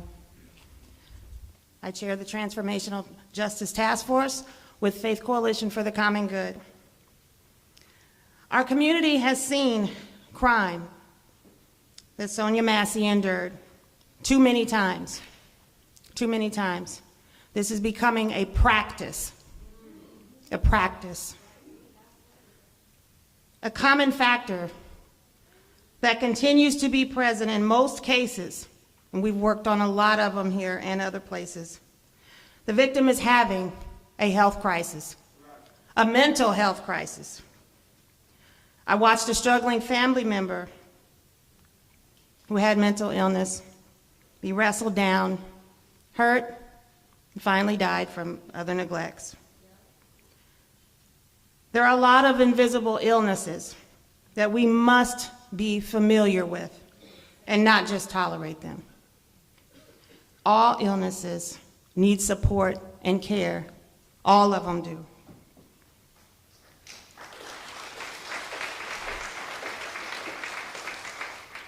There's a lot of training that officers do, state workers, city workers. There's a lot of trainings and they cost a lot of money. Your actions must show that you've had those trainings. There's no point in paying this much money for trainings if the actions are not going to consistently show that you have been trained. That's from home training to training at whatever place you went to get it for your job.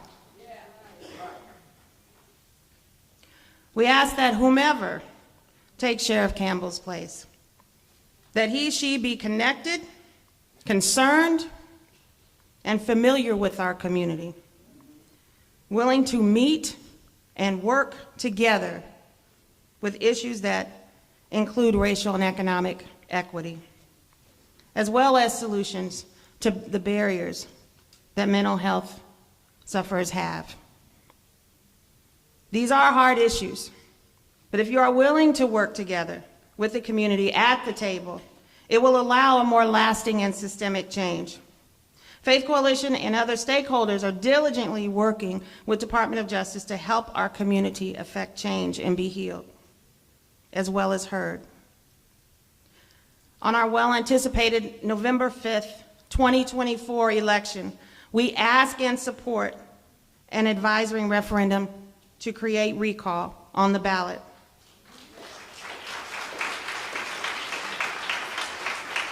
This will increase accountability and the gatekeeping that is greatly needed. We agree to put the question of recall on the ballot. The shirt I'm wearing today, in support of people who are suffering with any form of mental health. It says, "We are all a little broken, but the last time I checked, broken crayons still color." Thank you.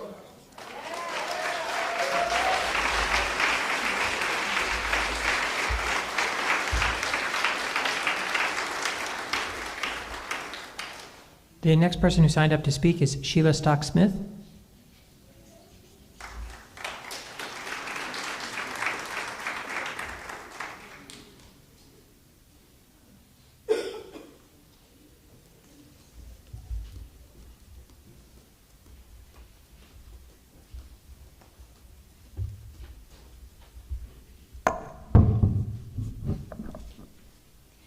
Mr. Chair, my name is Sheila Stock-Smith, and I've lived at 2235 Greenbrier Drive for 32 years. For decades, I've been concerned about questionable tactics and inmate deaths at the Sangamon County Jail. A brief overview. Eamon Paul Carlock, age 57, died in 2007, had severe, escalating, and untreated health problems while in custody. He died after being tased and sat on by a 250-pound guard while being face down. The final toxicology reports showed renal failure and toxic levels of lithium in his system, a drug prescribed to him while in jail. The family ultimately received $2.6 million settlement and a total $5.3 million expense paid by Sangamon County taxpayers. Tiffany Rusher, 27, died in 2007, a severely mentally ill woman with a long history of self-harm and erratic behavior, spent 4 months alone in a small cell at Sangamon County Jail. She was given no mental health treatment during the time, except for being on watch. Then she killed herself with a torn piece of towel, which had been given to her by jail guards. Bobby Ray, 38, collapsed and died in jail in 2007. Coroner Susan Boone said the death was natural. Ray was a heavy drinker, and his family said the jail should have provided medication to ease his withdrawal from alcohol. Maurice Burris, 50, died in 2007. 8 days after he went into cardiac arrest at the Sangamon County Jail. According to the federal lawsuit, Boris started having severe stomach pains and vomited repeatedly for 3 days. He collapsed, went into cardiac arrest, and was taken to the hospital, where he died 8 days later. Patrick Burns, who was 50, died in 2010, 5 days after a struggle with 4 sheriff deputies. He had a history of drug use and bipolar disorder. Coroner Boone decided that Byrne had died from excited delirium, but that cause of death was ultimately stricken from his death certificate, which now says that Byrne, who had been hogtied and placed on his stomach, died from asphyxiation. Deputies deployed tasers on him more than 20 times. His brother settled the case for $40,000. Tamara Scooby, thankfully one who didn't die, was wrongfully tasered by a county deputy during a traffic stop in 2011. A subsequent lawsuit ruled in Tamara's favor. Alonzo Travis, 54, died in 2012 at the hospital after being found unresponsive in his cell. Richard E. Haley Jr., 37, of Springfield, another who survived, was serving time for a misdemeanor conviction, and the jail was aware of his epilepsy. In March 2013, guards arrived at his cell in response to calls from his cellmate that he was having a seizure. He ended up being tased twice. His lawsuit settled for $9,000. Jamison Cody, 39, died April 2021. ISB investigators found that Cody was struck with a taser after refusing health checks and attempts to handcuff him. According to the coroner's report, a correctional officer used his weight to apply pressure on Cody's back as he was in a prone position on the jail floor. Sangamon County State's attorney did not press charges. Dylan Schleiper Clark died in 2022 of what was listed as natural causes after falling ill in jail. He was 23 years old. Preliminary autopsy showed no sign of trauma. It appears the lawsuit was filed by the family. Sonia Massey, 36, July 6, 2024, murdered by a Sangamon County deputy. While I acknowledge that these cases I outline above are complex and that the staff at the Sangamon County Jail often have a very difficult job, there seems to be a disturbing pattern of questionable conduct here. I signed the letter calling for Sheriff Campbell to resign, and I'm glad he's done the right thing. But I hope the Department of Justice looks deeper into the flawed system and that county officials will welcome and embrace multi-level reforms regardless of cost. There is no turning back. Justice for Sonia and all the others demand better from the systems we rely on to protect us. Thank you for listening to my views.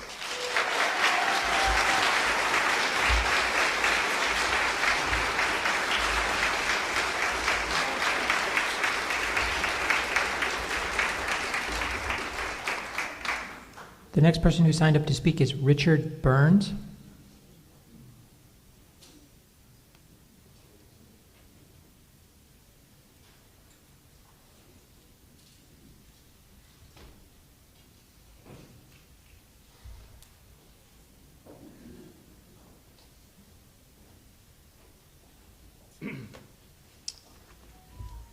My name is Richard Burns.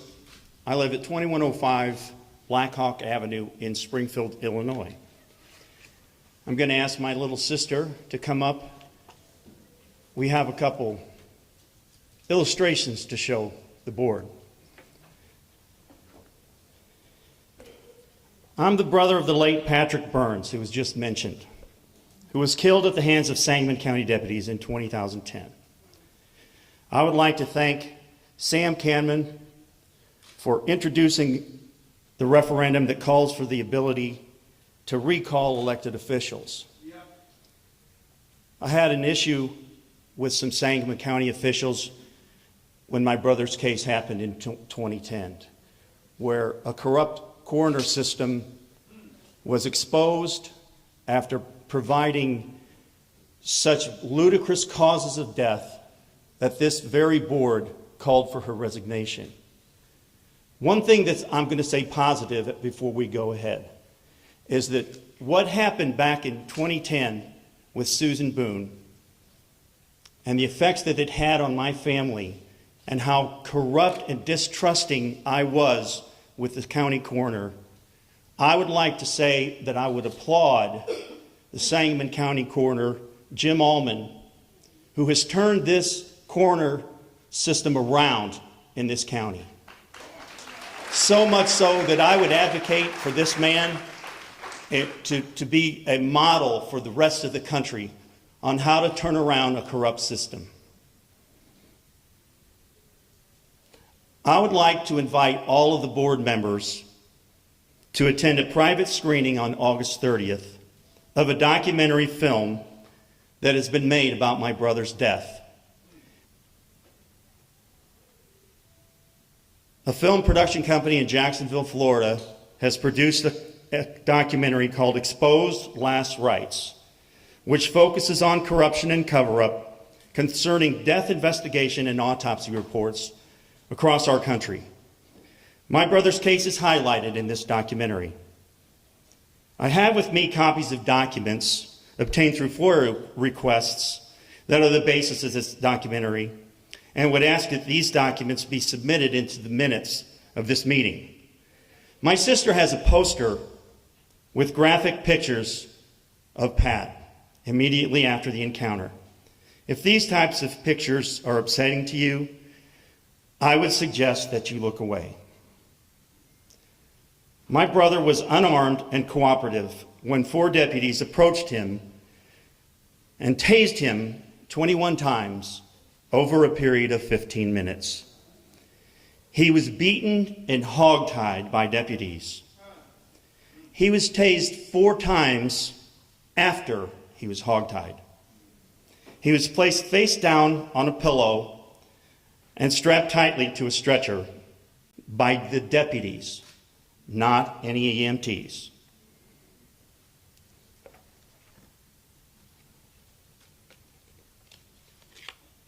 We're going to leave a couple posters up that I have with me that show what at the time, the taser or the Sangamon County rules and regulations said about tasers. Tasers should not be used on any person who is handcuffed or shackled.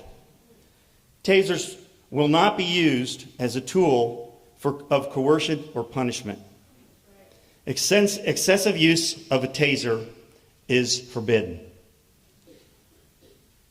When this came out in the newspaper, it goes to show how the sheriff and the sheriff department went to whatever length it had to go to try to protect its boys.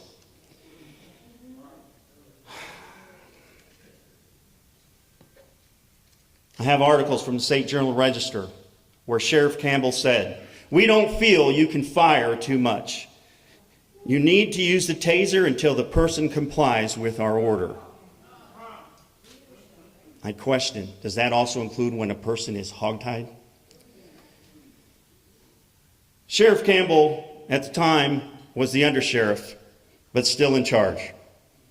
He said to the newspaper reporters that there was no indication that the deputies acted improperly. The man did not appear seriously injured at the time of the scene, but his condition deteriorated at Memorial. Other than being combative, he appeared fine when they put him in the ambulance. Sangamon County tried to say that drugs killed Patrick.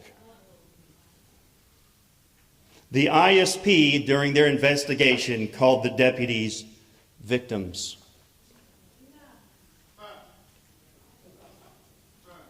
The newspaper came out and said tasers can be deadly. Last year, Patrick's death certificate was amended by Jim Allman, and the manner of his death was changed to homicide, and the cause of his death was restraint asphyxia.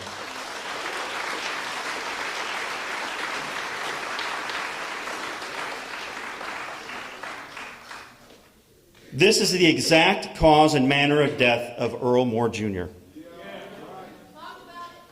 I approached Dan Wright and requested that he, like Jim Allman, have a fresh look at Pat's case.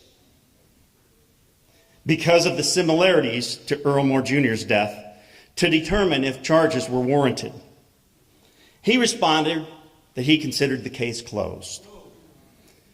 John Schmidt, the state's attorney at the time, concluded that the use of force in Pat's case was justified. I tried to point out that with this new ruling by Coroner Allman, the case should be reopened.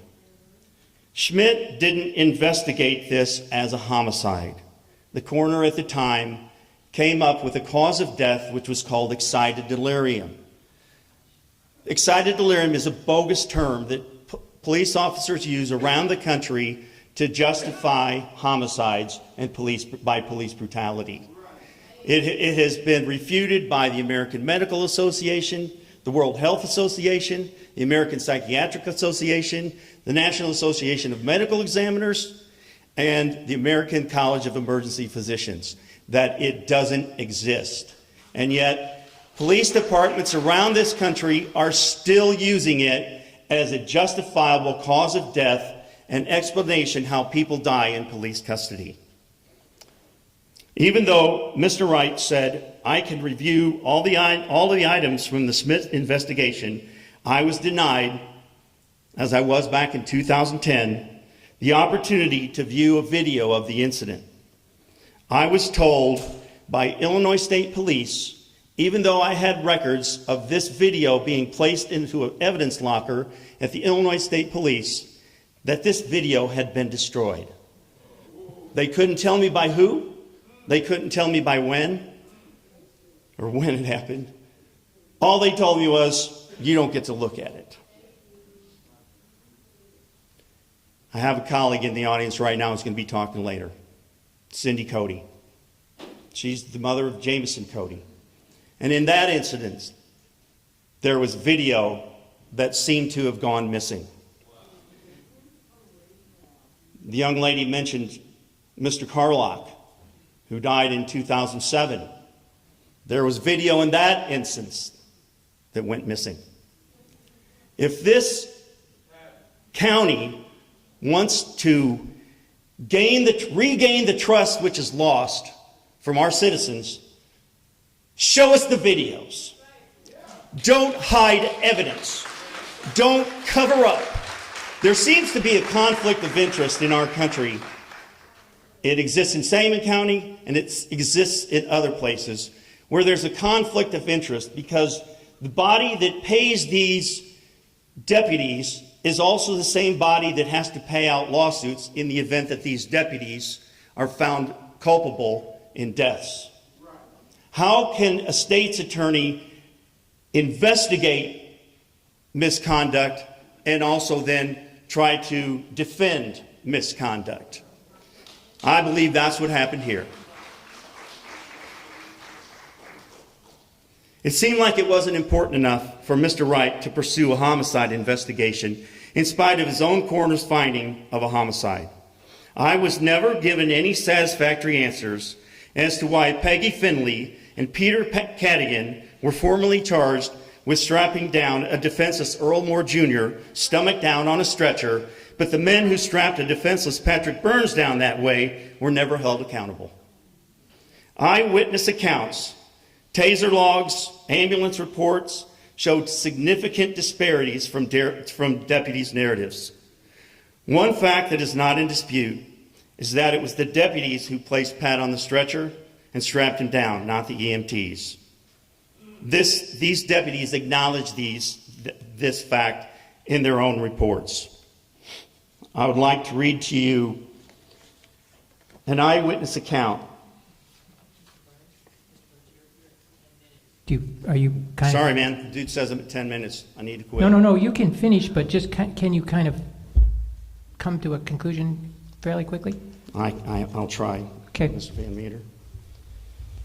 The eyewitness, the homeowner, that Pat was sitting placidly in her yard by mistakenly going to her home when he was upset and going through a mental health episode, that he was concerned, or he truly believed that his life was in danger.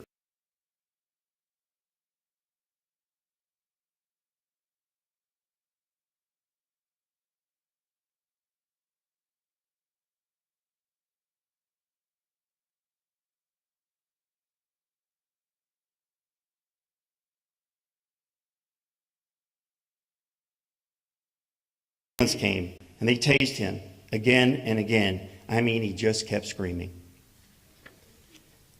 I would call for, like I've heard other people say in this room tonight, I would call for a private, independent investigation into the death of my brother. If the Sangamon County State's Attorney believes that there was no wrongdoing, then an investigation should show that. But I believe the State's Attorney, as I said, has a conflict of interest to protect the money purse strings of the county. If the goal of this board is to ensure that its citizens are safe from its sheriff's deputies, or are they more concerned with protecting the system at the expense of our citizens? If this county's true intention is to be fully transparent and rebuilding the trust in this community, I am formally calling on Sangamon County to authorize an independent, unbiased homicide investigation. Pat's death was never investigated as a homicide. If Pat's death is not properly investigated as a homicide to determine if those responsible should be held accountable, you will never know if policies and procedures were not followed or if they were not properly trained,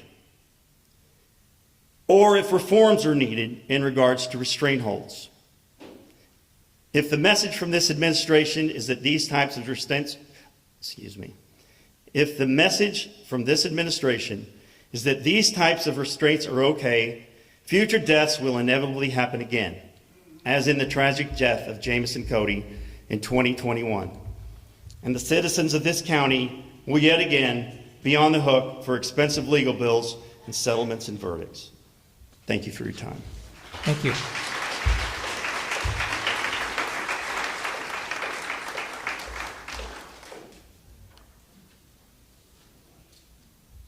And serendipitously, the next person who signed up to speak is Cindy Cody.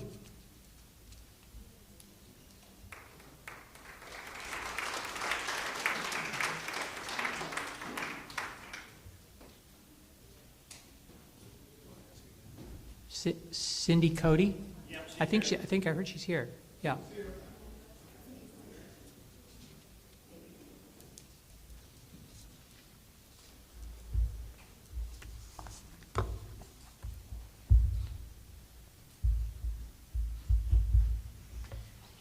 Okay, so first of all, my throat's a little scratchy tonight, so I hope I can get through this. Ms. Cody, will you state your name and address for the record? Sorry.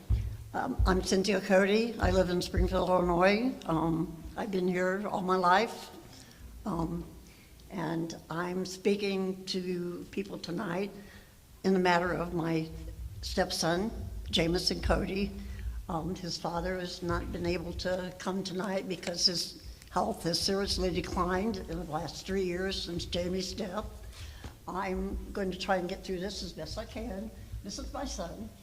I call him my son. Yeah. Anyway, that's him before and after. I'm appearing before you tonight due to another death at the hands of Sangamon County deputies. To this day, Dan and I have never been contacted by Sangamon County Sheriff's Office to explain what really happened to our son. The jail has cameras in the facility which have history of missing video footage, or the quality is so poor that you can't get anything out of it.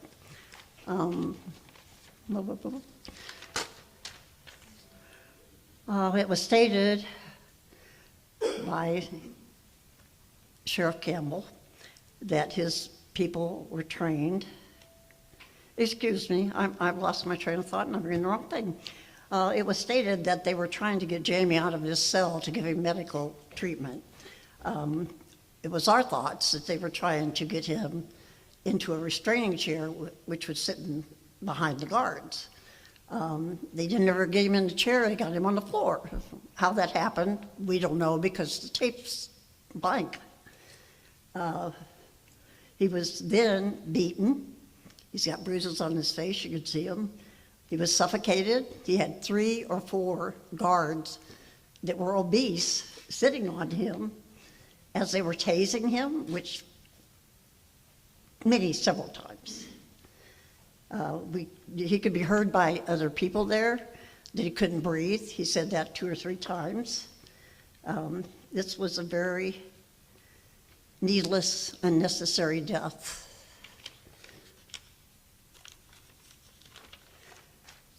There are MTs right now facing murder charges from an episode that happened in Springfield not long ago. However, the officers that killed Jamie were never reprimanded in any way. Jamie's suffocation death was suffocated by guards. Sheriff Campbell's media statement at the time of Jamie's death is that his deputies followed guidelines set forth by the National Technology Center. It is known nationally that procedures prohibit restraint, and they were used anyway. They were used on Jamie. They restrained him, resulting in his suffocation. Oh boy, I'm not doing very good. We required all deputies. Request that all deputies wear body cameras in the jail. The reason the public is aware of what happened to Sonya is because there was a body camera footage, even though the deputy that killed her didn't have his camera on. Another deputy did, thank God. We would like to, I want to thank Coroner Jim Allman. He is one of the most compassionate, kind, professional people I have ever met. He is the only person that reached out to us.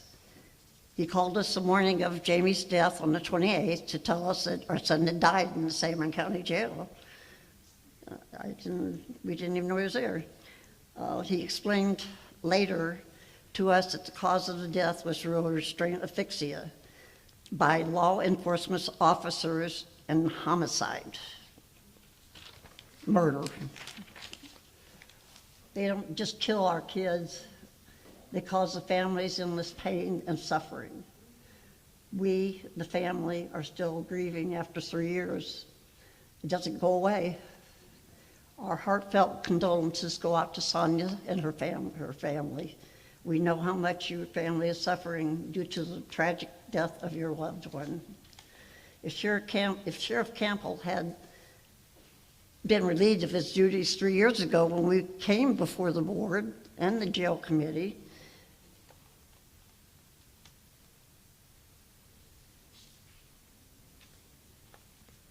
if he would have been relieved of his duties 3 years ago, as requested, Deputy Grayson probably wouldn't have been hired. He wouldn't have passed. He wouldn't. And the death of Sonya may never have happened. Death by Sangamon County Sheriff's Office deputies and correction officers is not new. 17 years ago, Mr. Carlock was killed by suffocation. 2 months later, Mr. Burns, Rich's brother, was killed by suffocation. Jamie was suffocated after that. We're extremely obese. Officers sat on him. The culture in the sheriff's office is long-standing. How much and how long, Mr. Van Meter, are you willing to pay out of the taxpayers' dollars for sheriff's office for the sheriff's office lethal conduct? We as a family do not feel justice was served in the death of our son. No one has ever stepped up to take any responsibility.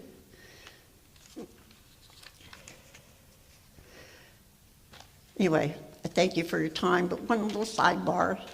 We understand that Sam Canman has proposed a referendum to recall Sangamon County officials for inappropriate conduct, and I support that highly. Thank you very much for your time. This is probably the best presentation.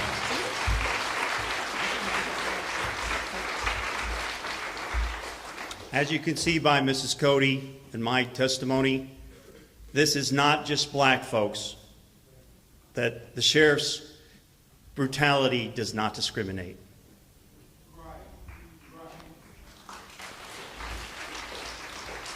The next person who signed up to speak is Martin Edward Wolf.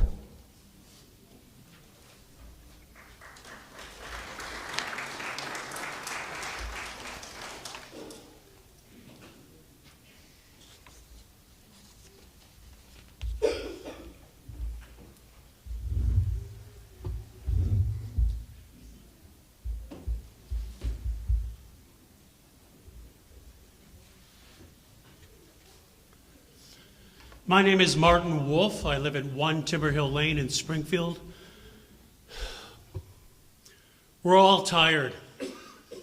I serve a congregation, and there have been a lot of stories that I have heard, both within my congregation and the different community groups in which I have participated, such as the NAACP, Black Lives Matter, Frontiers International.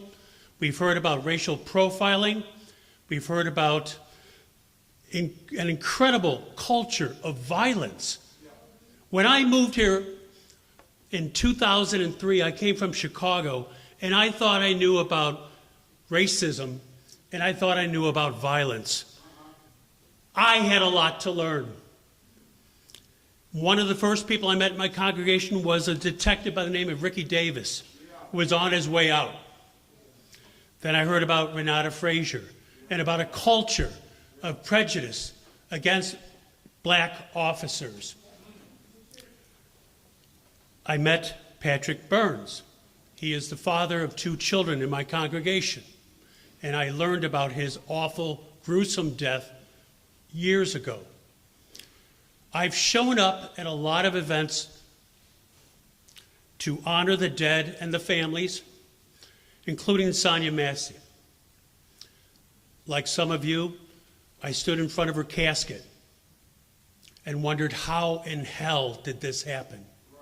How did a police officer entrusted to enforce the law, to protect citizens like myself, like my wife, like my daughter, like all of you in this room, how did that individual ever get charged to carry a badge and a gun and to go into that situation instead of someone more qualified, someone to deal with the mental health issues of that woman?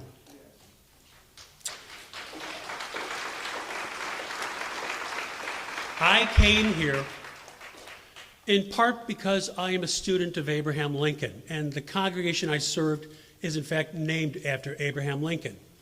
And I noticed, as I read the early accounts about Sonya Massey, that her birthday and Mr. Lincoln's were exactly the same. And I asked myself, how is that family going to observe Lincoln's birthday from this point forward, knowing that their daughter, who shared that birthday, was taken from them, and that the words we use so well, such as justice, did not apply in her case? That the culture of violence that has been perpetrated continues and has taken one of our neighbors, one of our daughters away from us. We have to do better. Many great suggestions have been offered. I will reiterate that we need mental health workers to be first responders. I also endorse Sam Kahneman's idea about a referendum. I hope that that is taken seriously.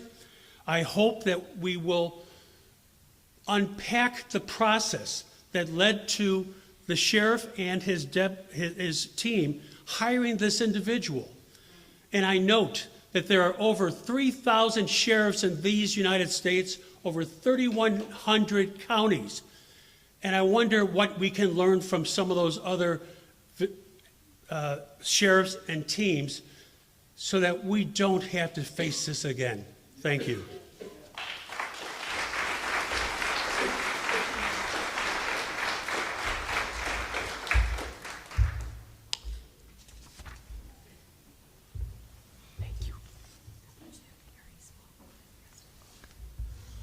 The next person who signed up to speak is Pastor Susan Phillips.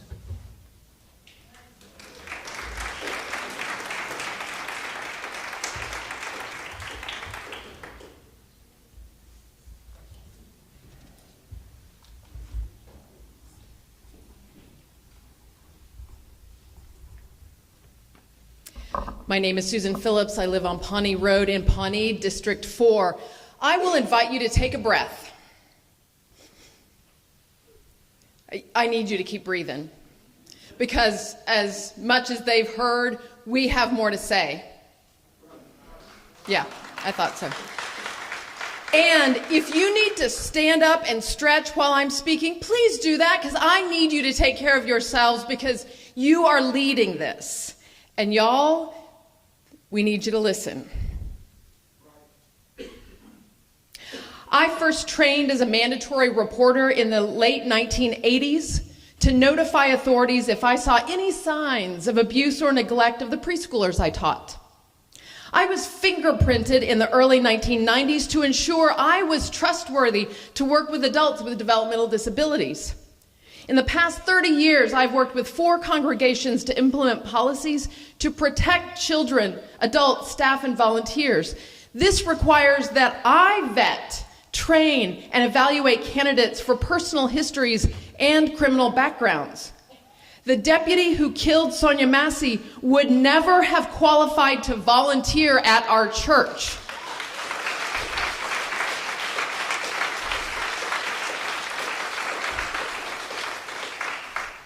I live outside the bounds of both Pawnee and Springfield police.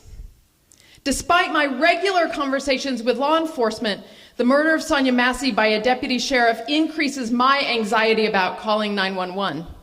If law enforcement's purpose is to protect and serve our community, officers must engage us as neighbors and not see us as enemies or hindrances. Breathe. This is what systemic oppression looks like. Ignoring red flags, tolerating hostility, passing on aggression and misogyny from one department to the next. This lack of accountability is injustice. When our departments militarize, many of us are less safe. When red flags are dismissed, we are endangered. When unprofessional behaviors are ignored, departments lose integrity. When abusive and hostile behaviors are disregarded, constituents lose our rights to life and liberty. County board members, You are in positions to create accountability, including recall powers of the electeds. We have wise, committed, insightful community members who are here and able to help you find the path forward toward justice. You can seek to do justice. I also work in trauma mitigation. Our community is traumatized. We are scared. We are hurt. We are angry.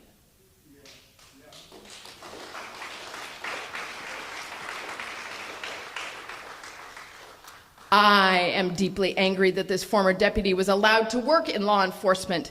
People in positions of power and leadership repeatedly dismissed his aggression, particularly toward women, and continued to hire him. And I need to say this to you. Please do not ask this family, the Massey family, or this community for forgiveness before profound changes are made.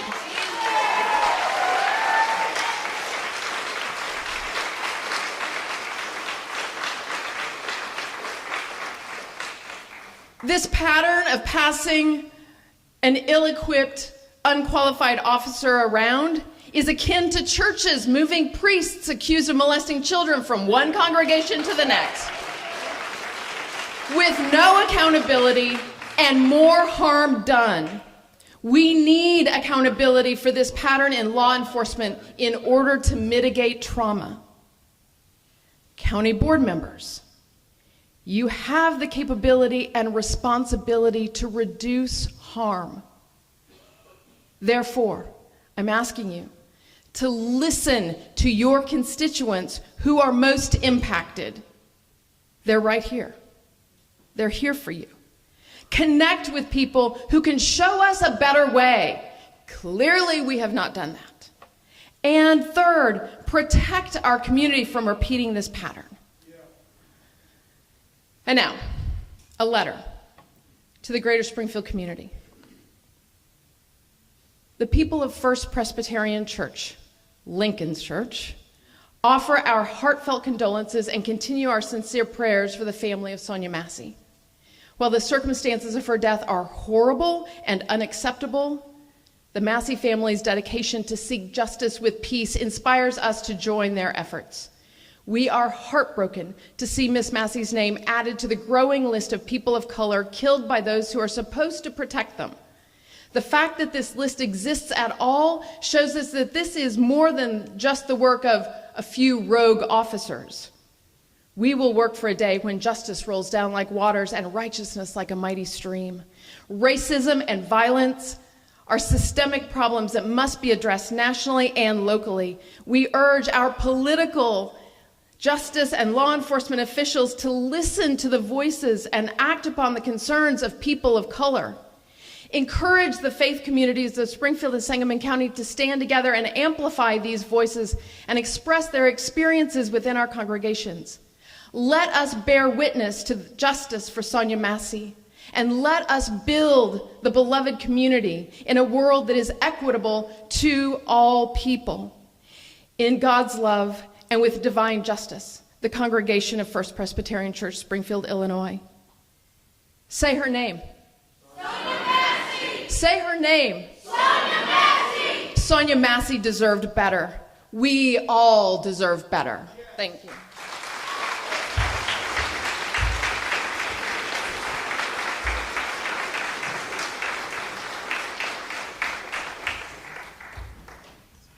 The next person who signed up to speak is Paul Lee.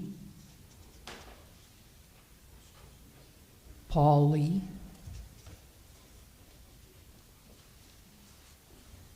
Okay, the next person who signed up to speak is Katie Ingram. Katie, very good.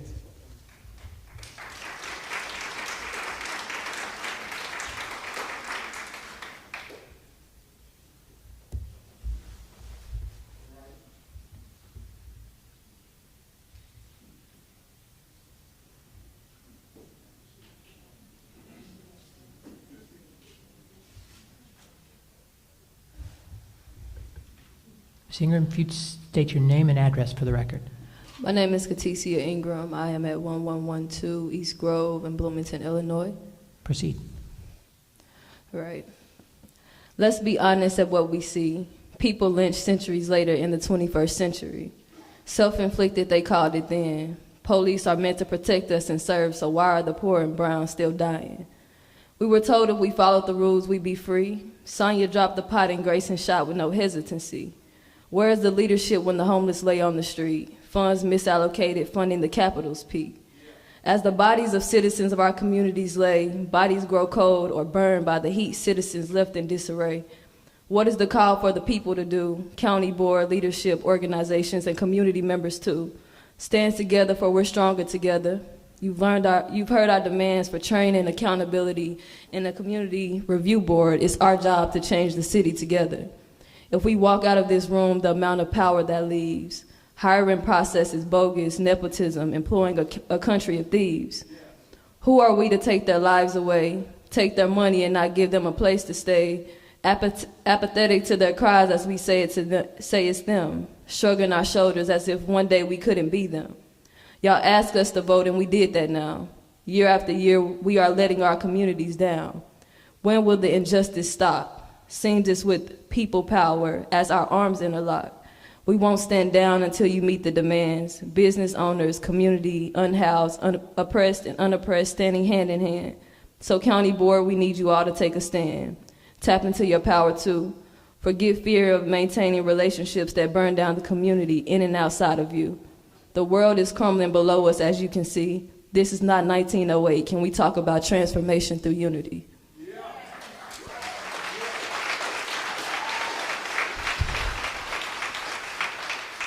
I also propose that the county board vote tonight to put a binding on advisory referendum on the ballot in November 5th to create recall for the office of the county sheriff and possibly other elected officials.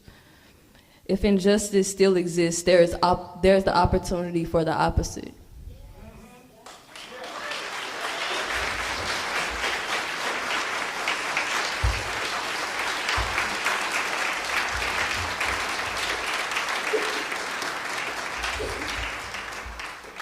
The next person who signed up to speak is Reggie Guyton.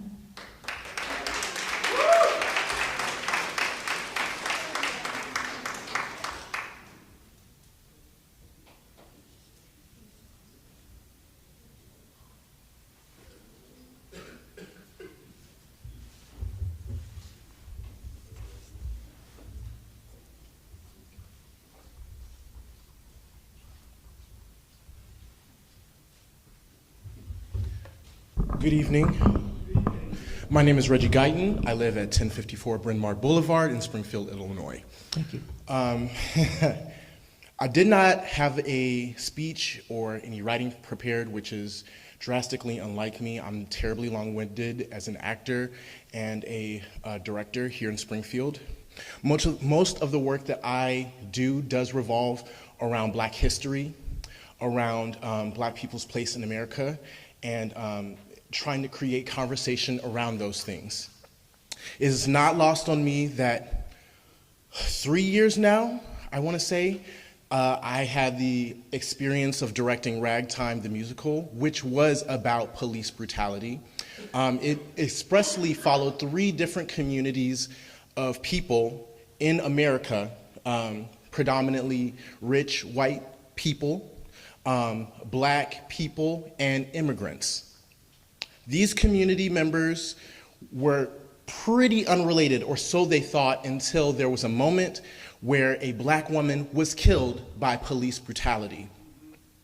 At that moment in time, in this play, in the world of that play, everything changed and everyone began to see how they were all interconnected.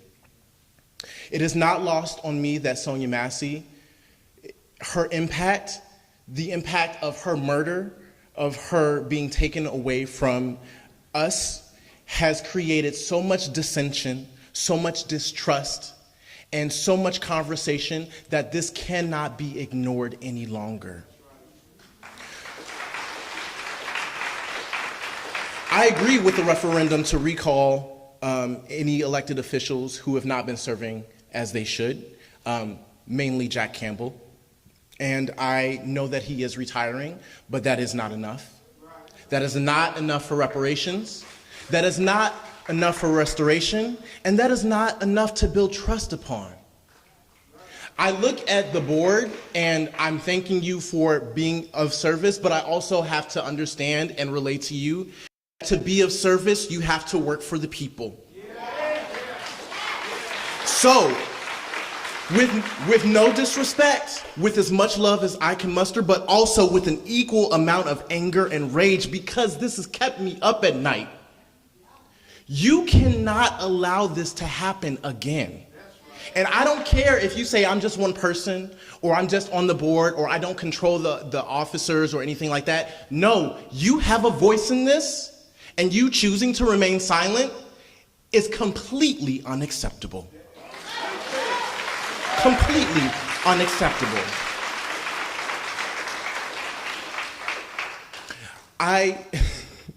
I'm so angry, y'all, and I'm really trying to keep it together because, again, this should not be something that is happening. I should not have to speak. These people should not have to speak on behalf of Sonia Massie's family, who is still grieving.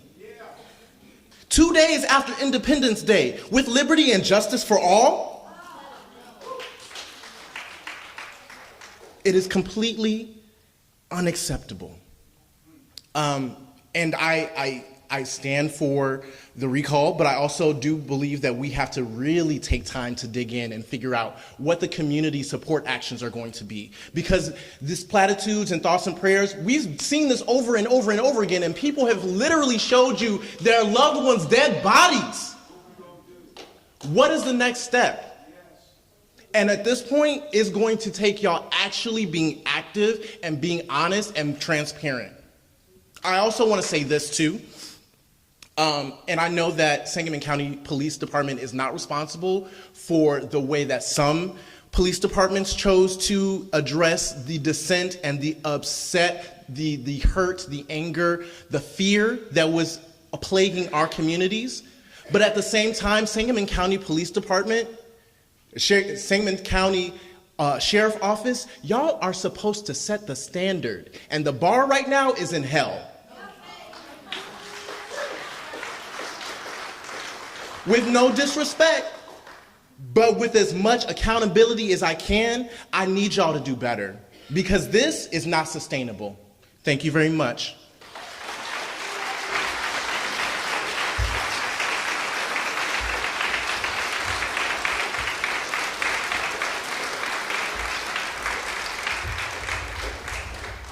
Okay, that is the full list of everyone who signed up in advance to speak, but we have a few people who signed up this evening to speak, and the first person to sign up is Juwanda Burridge.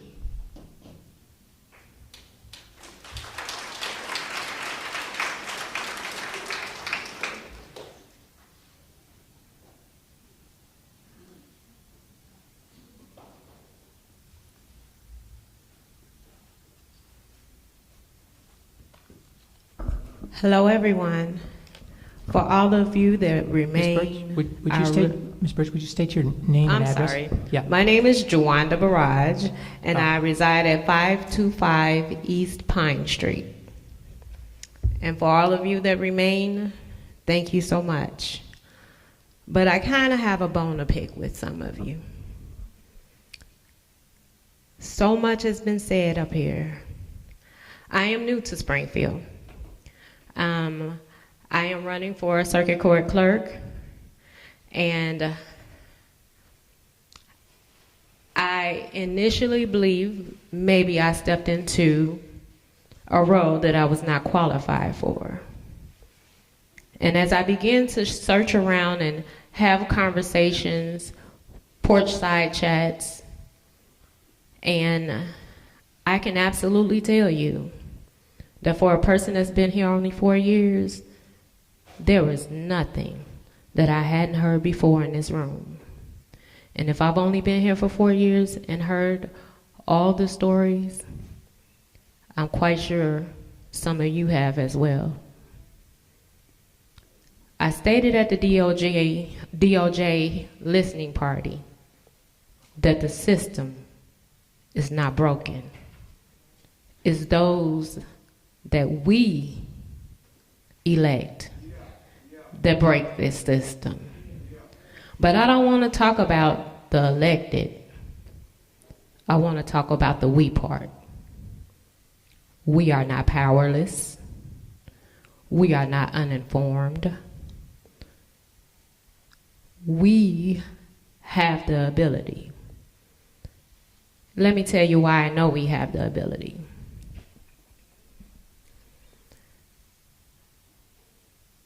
I come from Chicago, Cook County, like Pastor Wolf.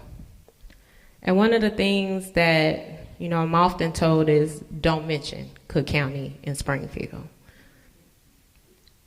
Cook County is broken as well. And if you haven't noticed, over the past 10, 15 years, we have only one-term elected officials because we know where the power exists. In Springfield, I got a little discouraged because I talked to people that look like me that told me sometimes I'm not going to vote for you because you look like me. In Springfield, I was told sometimes I vote for my neighbor's interest, not just by people who look like me, but everybody that represents how you look right now sitting out there. I accepted that as the law of the land. We're the capital. I got very discouraged because I was also told, you just a placeholder running for a circuit court clerk. The history, the legacy is deep-seated over there. Why are you even here? I thought I could make a difference. I thought I could come and talk and learn and bring some of what has made me, me. I often tell people I've been a public servant since I've been in diapers. I only know how to serve. And so that's what I thought I was going to do here. Serve. But when someone tells me that I only vote when it's convenient to me, when it's something that's important to me, and if I can't find anything, I'm going to vote for my neighbor. And it doesn't matter what it is that it is that they need. It's just that I'm just going to vote for that neighbor. Well, let me stand in the gap as I always do.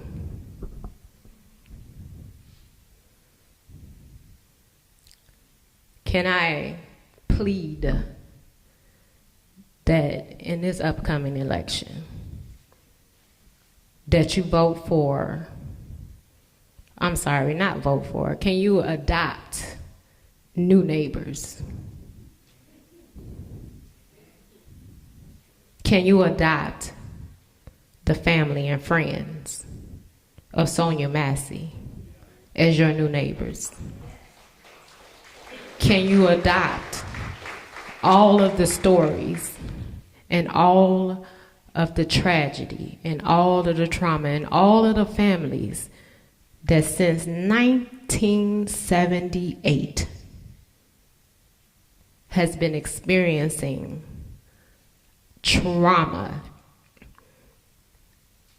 We as a community here, we knew these stories. We helped to dig a pathway that got us to this moment. What are you going to do to stand in the gap? We can't wait for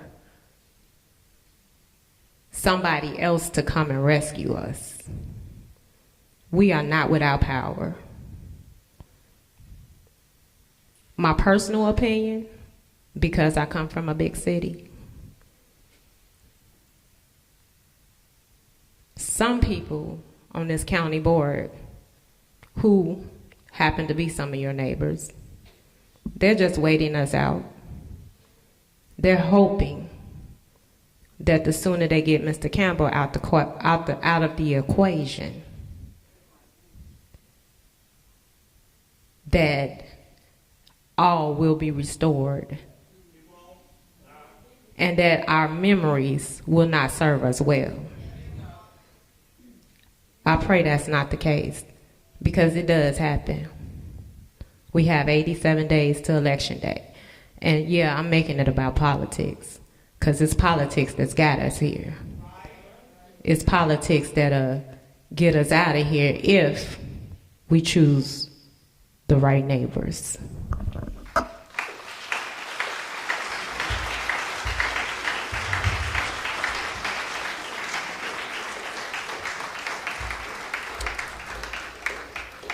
The next person who signed up to speak this evening is Miles Copeland.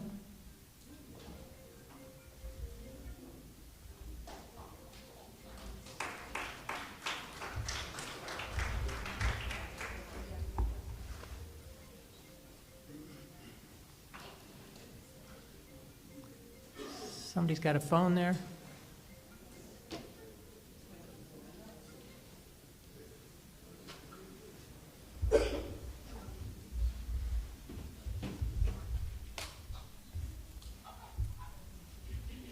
Mr. Chairman, thank you so much. My name is Miles Copeland. I live at 6308 Winterberry Lane in Springfield, Illinois. It has been a long night, and I am going to try my best to keep these brief. But I want to offer a few things that I think that collectively, not only the board, but we as a community need to think about. The quote is that the ultimate tragedy is not the oppression of when bad things happen to bad people, but the silence by the good people. For 54 years, I've been an African-American male in the United States of America. For 28 years, I have been a member of Springfield Sangamon County business community. For 14 years, I have served the Sangamon County Sheriff's Office in the position of an auxiliary patrol deputy. I can give you insight from all three perspectives. Tonight, many people have said the same thing. It is not a demand for change. It is a request for change. It is a plea for change, and it is dropped at the lap of the people making the decision. And so the ultimate question is this: are you really ready and willing to make the change? Collectively, are you willing to accept the responsibility necessary to make the change? I run a business.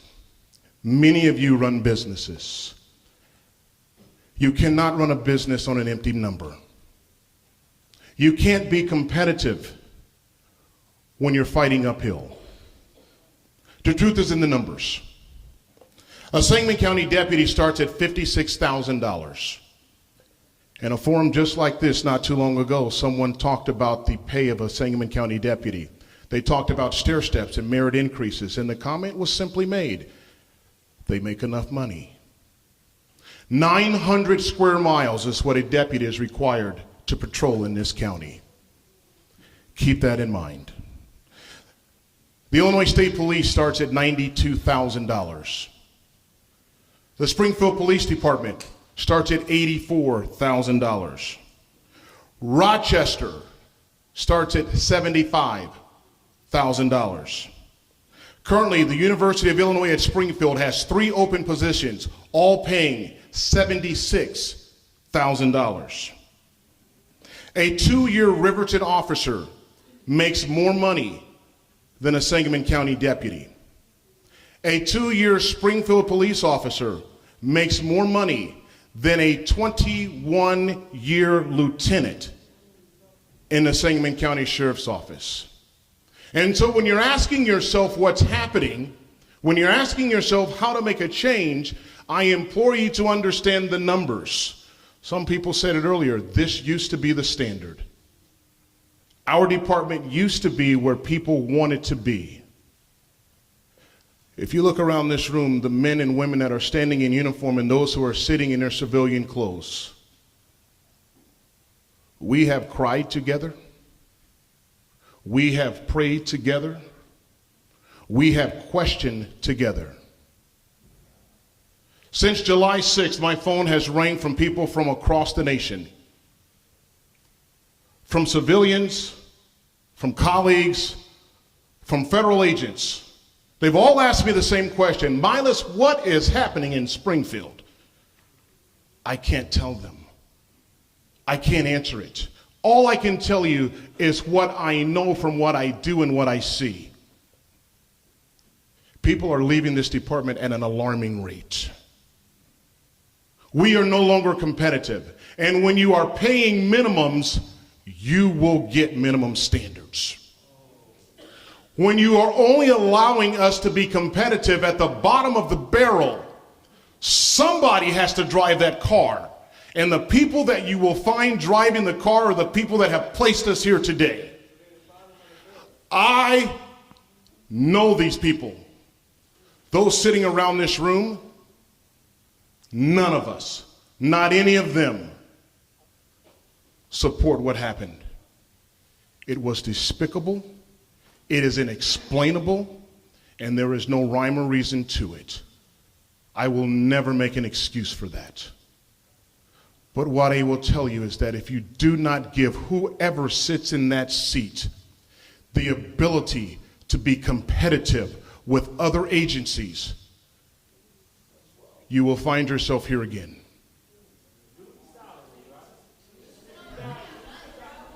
We have to be competitive in order to hire the right people. That's all we ask. Please give them the tools to be competitive.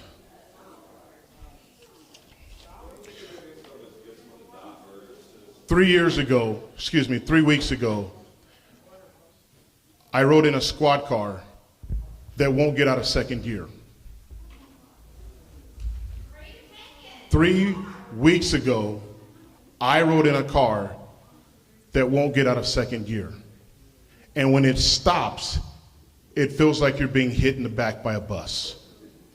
I tell you that because the people who are leaving this department, they're not leaving to do civilian work. They're not leaving to go to the private sector. They're leaving to go to other departments. And you are losing extremely talented men and women who love this profession, who love this county, and who would stay here if you simply give them the resources and the support. I don't know who will step in next. I don't know who will be appointed, but I do know this. If we don't give them the support, those that are here who want to be here will not stay. As a citizen and as someone of the department, I ask that you give them the support. I thank you for your time. Good night.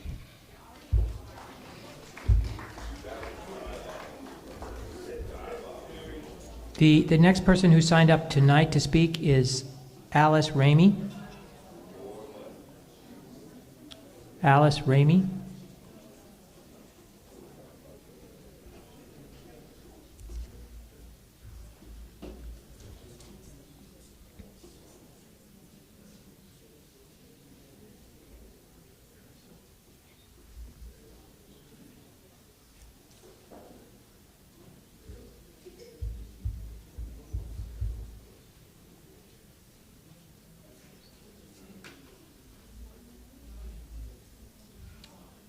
Ms. Ramey, if you'd state your name and address, please. My name is Alice Ramey. I live at 1212 South Livingston for 70 years. I've been through a lot of wars over there. Evergreen Terrace is one, and another one is, thank you. I thought my mouth was big enough to do that. I am appalled at what I have heard about this board, which I wanted to be on and ran. I am appalled. My heart is hurting, and I want to stand up here and cry, because I did not think that 24 people did not know what was going on in the county jail, did not know how they were being trained, how they've been taught, what they can look for to see what is wrong with somebody. This is appalling, and it hurts. No wonder we're the laughing stock of the news media. Everybody else is too, so we're just in the realm. I want to talk about the training, mental ill training. I think we need that desperately. And I remember about 10, 15 years ago that we wouldn't hire a police officer unless they had a bachelor's degree. I mean, this is what we need. And to be competitive is a word to be out here trying to get people that don't really care or don't want to build up your system, you as a person. Every one of you I have served one time or another in my lifetime. I have probably taken care of one of your loved ones. I've been a server all my life in some of the roughest bars in this town and across the country. But I have never in my life heard such stories of abuse in the county jail. Never. And I can tell you from first hand, I had to fight to get my nephew out of that jail because he is mentally ill. And when I got him out, he has never gone back. My husband, who was black, had lung cancer. He got busted with 2 grams of heroin because that was the only thing that could make the pain go away. I fought to get him the best care, which I did. But I didn't have to go through the county board. I didn't have to do that. I probably would not have made it or get the answers I want. I'm ashamed of what my vote for the county board for my area did not stand up for this young lady. Yes, she was mentally ill. The officers that were there were not trained to look at those sites. There was no ambulance called to help her in any way. That's wrong. And whatever officers were there at the time should be recommended. Sorry, I'm so nervous up here. They need to be accountable. Every one of you sitting there needs to be accountable. I was going to come to the county board and fight for somebody that knows how to take care of the pond out there for the dogs, because they don't pick them up. They don't come and do what they're supposed to do. I fought city to tell them not to be paid because they're not doing their job. If they can't do their job, get out, But we need to be accountable. And just like everybody else up here said, there's only so many days until November. And I thank the person that once sat on there. I think everyone needs to be accountable. Every one of you. You all need to bow your heads and ask the Lord for forgiveness because you really aren't getting it from us. And for us to say thank you to you is the worst word in the world. The worst word. Because I like every one of you. I even like the people that I have not met on this board. But I do know one thing. If you cannot stand up and be counted for what happened to this young lady, you don't need to be on the board.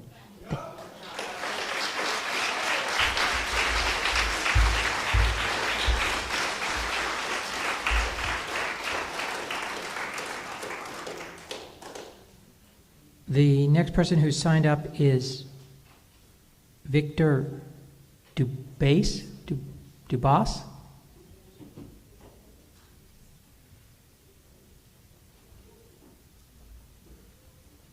I don't see him. Okay. The next person who signed up to speak is Candace Morrow.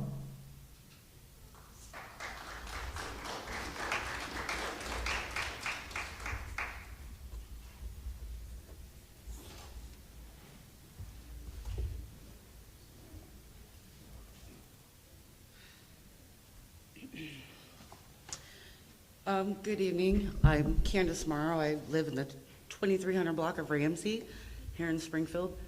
I've lived in Sangamon County for almost 40 years now. I didn't come today with prepared remarks. I wanted to sit in the room and listen to all the actions that, excuse me, our community is calling for. And the one thing I want to point out is when we're calling for all of this mental health help with these police officers, I don't know who thinks $56,000 is a lot of money nowadays, but it's not a lot of money to be a cop, but it's certainly not a lot of money to be a cop and a mental health professional, okay?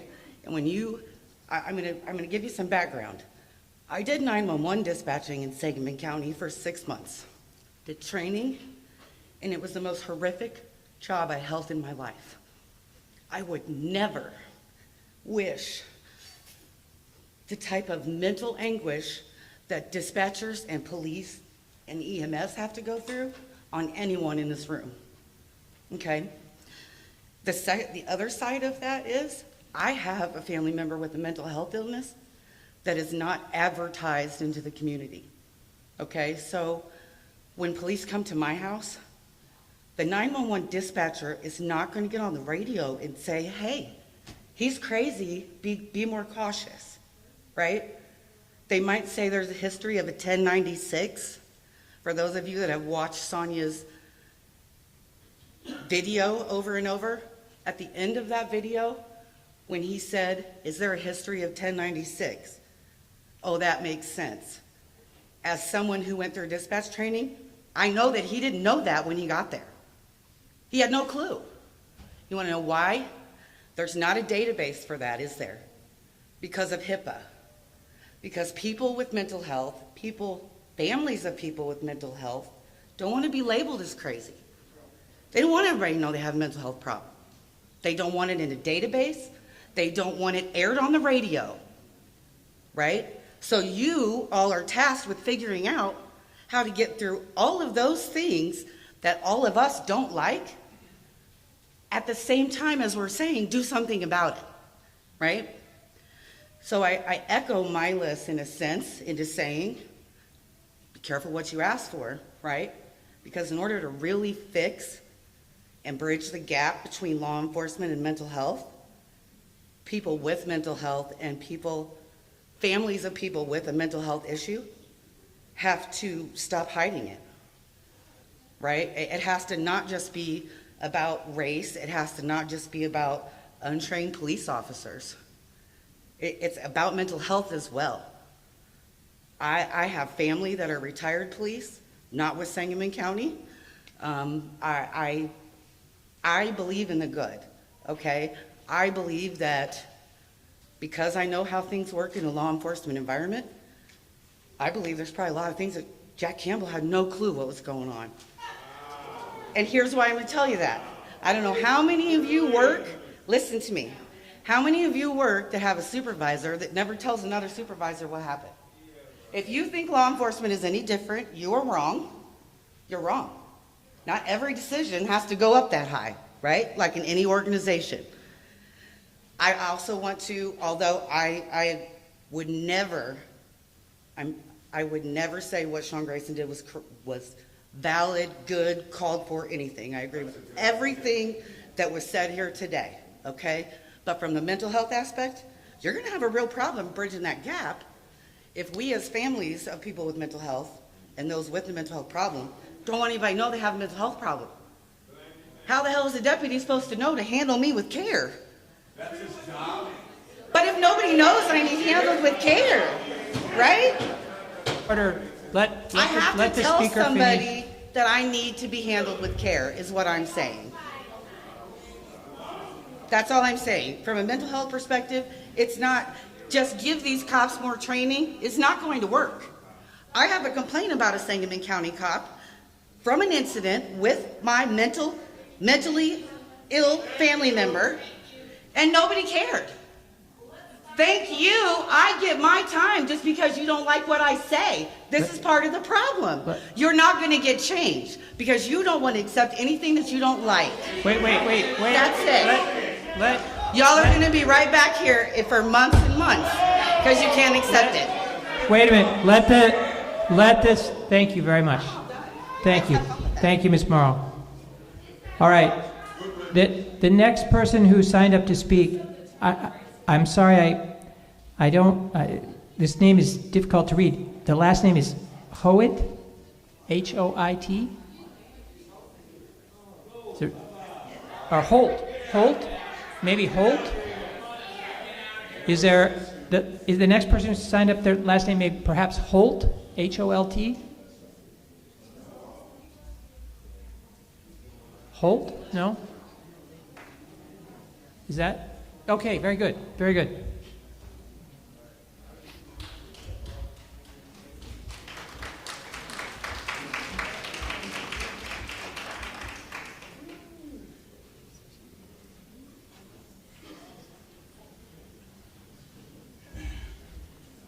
Mr. Holt, I apologize for reading your name correctly. I'm going to be brief. I mean, would you state your name? I'm pretty sure everybody would you state your, Mr. Holt, would you state your name and address? My name is Douglas Holt. I reside at 1061 North 6th Street, Springfield, Illinois. I've been living here for more than 40 years. And the biggest problem that I see with what's going on, not just here in Sangamon County, but just about everywhere, is that we keep dividing each other. And there's always an us and them. We got too many groups, we got too many differences, but in those differences, we got some ground. We have some place we need to meet and come together and find out what the problem is. And as I said, we have individual rights that everybody should have. But we got other people and other groups who are trying to take those rights away from us. We need to understand that under constitutional law, we all have the right to be able to be taught, to be free, to be able to walk where we want to walk, say what we want to say, and that freedom of speech so that we can be heard. The last meeting that we had over at Union Baptist, y'all cut off our voices when they ended the meeting early. That was the biggest thing. I mean, we trying to tell you what's going on, but you don't want to hear it. We got expressions, we got anger, we've got emotions just like everybody else. And somehow people tend to think that we're some kind of robot. We're just supposed to do whatever anybody tells us to do. We got special rules for special people and special groups, depending on who you are, where you live at, what group you belong to. When we cut all of that out, that us and them, it's not them, it's us. All of us. If we don't get that straight and understand that we are all equal, and in order to make this work, it has to be that way. And if it's not that way, hey, it can get chaotic. You got people all over this country who have been watching us, and they want to know what we're going to do. And some of them out there are madder than the people that are in here. So you need to consider and realize what our next step is, because it's not just for us anymore. This scene that took place right here in Sangamon County, it's a part of them outside of Sangamon County. And when they get angry, which they already are more than we are, they're going to come here to straighten us out. I mean, like I said, I didn't plan on speaking, but that's what's on my mind right now. And I got, we all breathe the same air. And some of us act like we don't. Thank you. Thank you, Mr. Holt. We're getting towards the end of the list, so I just want to ask if there's anyone else who wants to speak. Mary Carter, the board secretary, is right here at this first table. So please, if you just turn your name in, if there's anyone else who wants to speak. We've got two more speakers. The next person who signed up is Teresa Haley.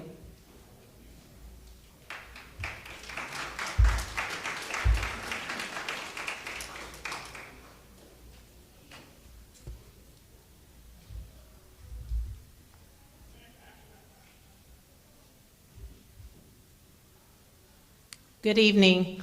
I apologize for being late, but church came first. Name and address, please. My name is Teresa Haley. I live in Stratford Place subdivision here in Springfield, Illinois. And I've been here all my life. Well known to the audience, and you're my high school classmate. So please Yes. proceed. Thank you. I don't know what was said before I got here, but when I came in, Milas was speaking, and I was very disappointed as a black woman. This is a time when black people are being killed at an alarming rate by law enforcement. The only way we're going to resolve it is to have dialogue, honest dialogue.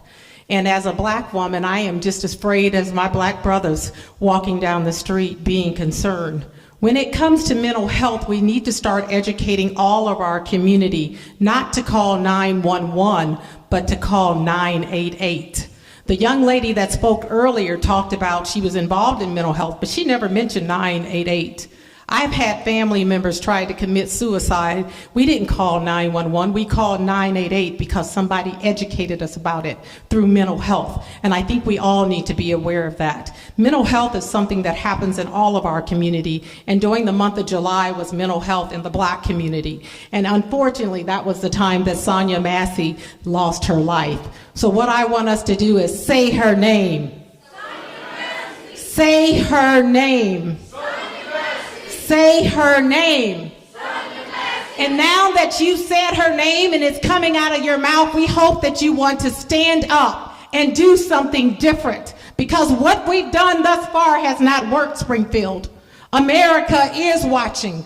I go to Africa every year. They're even watching. They were like, oh my God, I can't believe that that happened in that young lady's house. But it did happen. And it happens all the time. And I thank God that I was able to work with a lot of law enforcement to get body cameras. There were a lot of them that didn't want it, but those body cameras tell the story. They tell the whole story. And me personally, I believe that that other cop didn't have on his body camera. We would have thought Sonya just committed suicide. Isn't that right?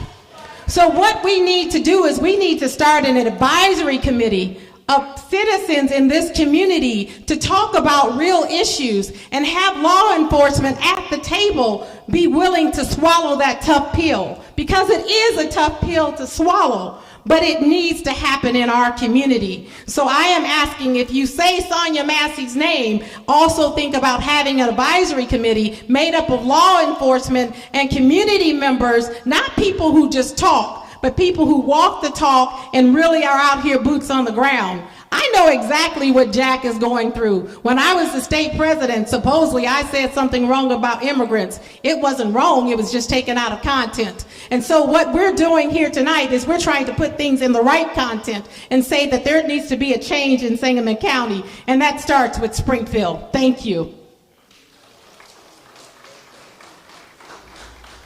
Okay, and I think the last person we have signed up, Mary, is this the last person we have signed up is Tamika Seymour.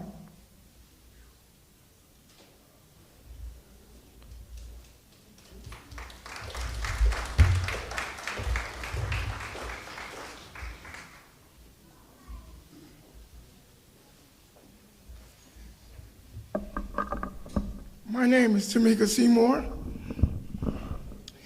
I live on 8th Street. I never told none of y'all these stories. I was one of the victims that I recovered in the county. I'm not gonna tell you what county I was in, but I'm gonna tell you what happened. Just come home from the joint. I would sit up there, pulled over by 3 police cars for an old traffic warrant. I went to the county jail. Went to the court that morning. The judge like, you've been in penitentiary. They supposed to throw the case out. I went back in the county, supposed to been released as free of charge. It was this deaf boy in there. He was getting released too. And our sheriff called in Peoria was named Sheriff Asbell. He came in there, grabbed a deaf boy, and I grabbed him and pulled him back in. He took me out that whole county jail, loaded with cameras. Took me outside and beat the F out of me. I mean, beat me so bad, my face was swollen up.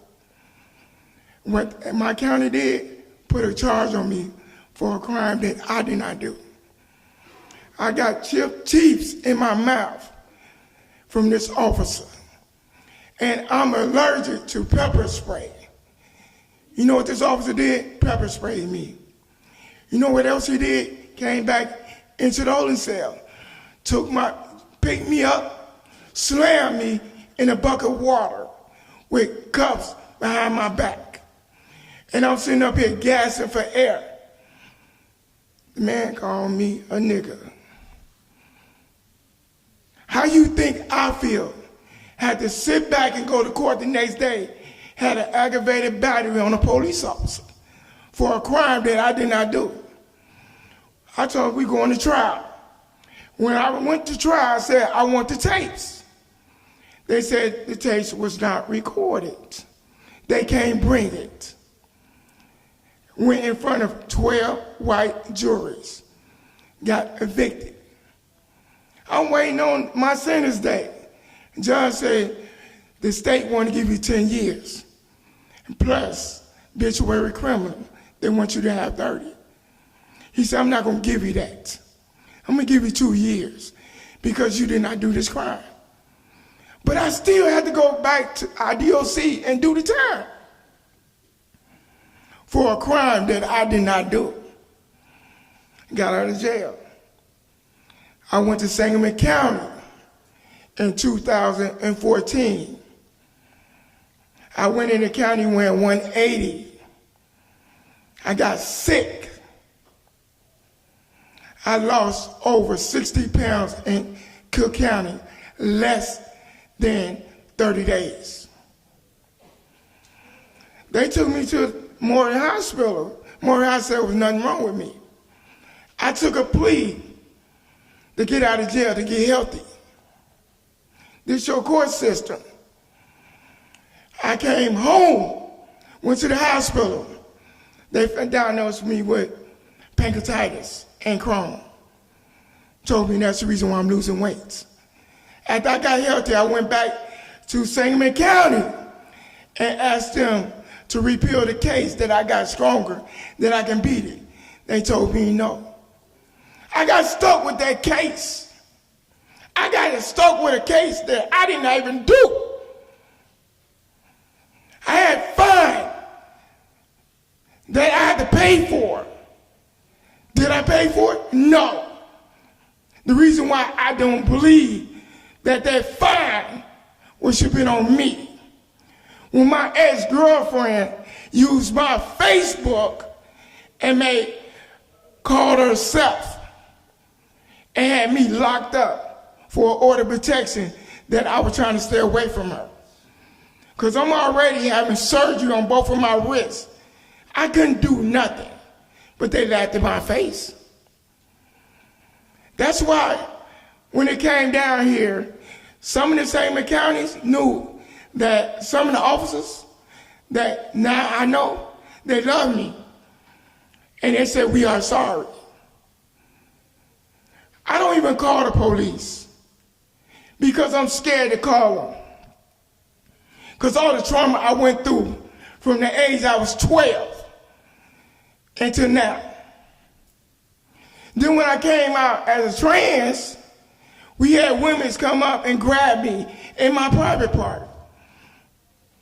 I go make a police report. They say there's nothing they can do. They sit up there and wrote it off and talking about we had talked to them. If that was me sitting up there, grumpy woman, I'd be locked up right now for sexual harassment or sexual abuse. Why can't we protect the trans community? Why can't we protect our black sisters, our white sisters? Something needs to be done. And I'm going to stay right here and fight it. And I'm not going nowhere.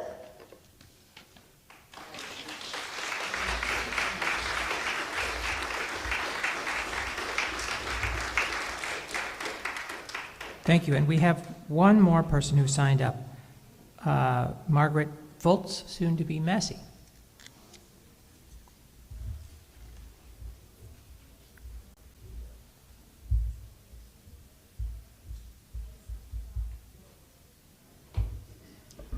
My name is Margarita Foltz. I'm at 3300 Terminal Avenue, Springfield, Illinois. I wasn't going to say anything because my family is not here. But we are deeply affected by what happened to Sonya. Not only because it happened to Sonya, but because there has been a pattern of police violence and brutality in this country that has just broken us down each and every time a black soul breathes its last life. We're broken. And it just so happened, incidentally, that it's our blood now. I have to hear from people who don't believe that this could have happened because she happened to be an African American female. I have to hear from people who say it happened because she was mentally ill. I have to hear because people say, well, she lived on the east side, or she was from a disadvantaged or low socioeconomic status background. And that's what happens to those people. But I'm gonna tell you tonight that it can happen to you. When people do not receive the training, when people do not build community with the communities that they are sworn to protect and serve, when they don't know them, of course, they can pull a trigger when they haven't had sleep and when they haven't had a thorough background check and when they were hired based on nepotism, of course. If our Sangamon County deputies and law enforcement agencies don't walk the streets, go door to door, build community, and get to know who we are, of course they don't know we're having a mental crisis. If you don't get to know us, it's easy to pull a trigger against us. I don't want to hear another word about pay disparities when my people, African American people, were brought here in shackles and chains, and some of us have 50 million degrees, and I'm exaggerating. We have bachelor's, master's, PhDs, and don't make $56,000. That's not an excuse to take a human life. I don't want to hear about pay disparities. I don't want to hear about, well, if they don't know that you have a mental illness, then the training and the trauma that they've gone through a few years of their white privileged lives gives them the probability and propensity to shoot you in your own kitchen. I don't want to effing hear it. I'm a preacher's daughter, and I don't want to effing hear it. Get yourselves right. Do the thorough background checks. Be transparent about the process. Stop leaning on nepotism and favoritism and who you're comfortable with to protect and serve me. If you can't protect human worth and preserve and sustain human life, don't pick up a gun. Don't come when I call. Ignore my 911 call, because I don't want to be shot in my effing kitchen.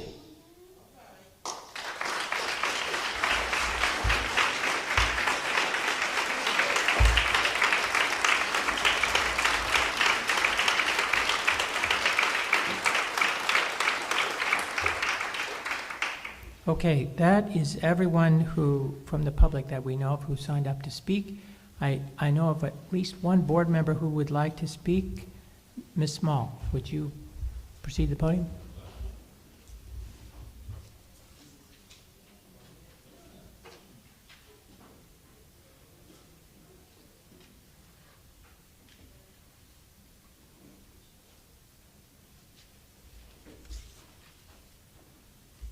To the Massey family and friends, please accept. Vera, would you? Yeah. Vera Small. I live at 804 Knoll Point Place, Springfield, Illinois. To the Massey family and friends, I would like to extend my sincere condolence for what has the injustice that has happened to your loved one. It was all because of nepotism, I know. And we all know what nepotism is when you don't know nothing, but you know someone. And the ones that know someone, those are the numbnuts. They really don't know nothing. But we have to put up with them, and sometimes we have to help them with their work, do their work, to make them look good. Then the qualified individuals, for some reason, they will not get a job. If they do get a job, they'll work their fingers to the bone. They'll have no blemishes, no stains, no marks on their work performance, but yet they can't pass their probationary period. Yes, I hear every last one of you, and this has bothered me basically all my life because I'm a minority, and there's a lot of disparities. Okay, in January of 2022, the Chicago Law and Policy Nonprofit Impact for Equity Justice came up with a decertification system to prevent officers from being rehired. The State Law Enforcement Training and Standard Board hasn't upheld it. As of May of 2024, they have not stripped one officer of their police duties. It's time we quit passing the buck and hold everybody accountable for this tragic, senseless murder. The board and the other 6 law enforcement agencies all need to be held accountable for failing to do the right thing. And we should also, this should not come on the taxpayers' back, all of this fall on the taxpayers' back here in Sangamon County. They need to pay it up as well, because they were involved in it too. If they had did their job, we wouldn't be here. Okay, now let's go to the George Floyd Justice and Policing Act, which I would like to get permission to make copies for all the board members to get.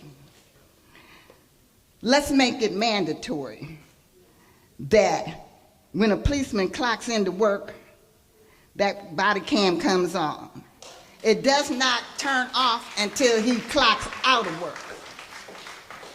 And there's no ability for him to adjust it or do anything to it. It should be set up that we'll have a committee that could watch it, and see what he's doing. Okay. Then I think we need to go back and review and eliminate these so-called blue laws, because these blue laws promote black while driving. And for those that don't know what black while driving, you just be black and they want to pull you over.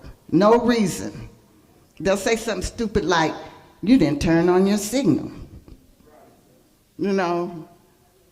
Oh, you was jaywalking. Now, how many white people do you know got pulled over for that or ticketed?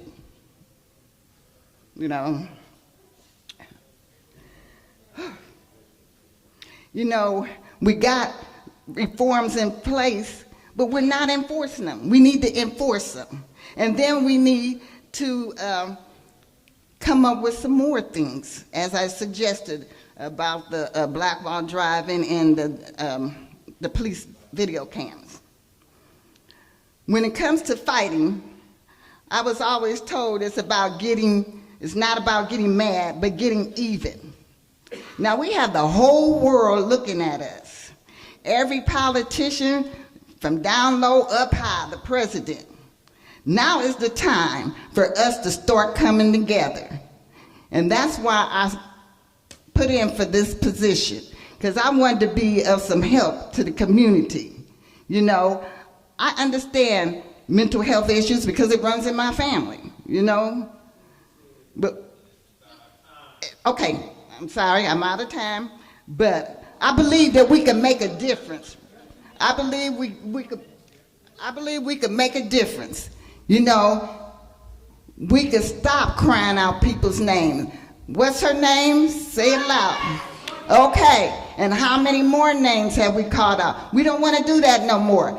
We want to make it stop here. While everybody is looking at us, let's get together with them, combine our forces, our thoughts, and our abilities to make a change.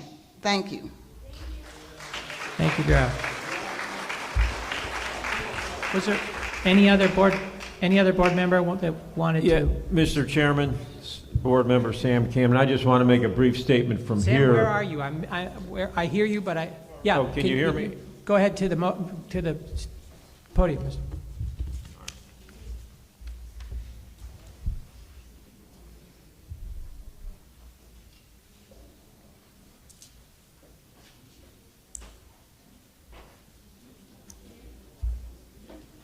I'm Sam Cameron, County Board member representing District 18, and all I wanted to say is that you guys may want to stay around for the rest of the meeting because recall is coming up. It's on agenda resolution number 20. We will be voting on that tonight, so you may want to stay around. Thank you.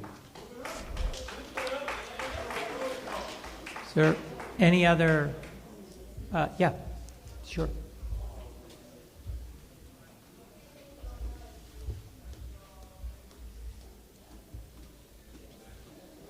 Good evening.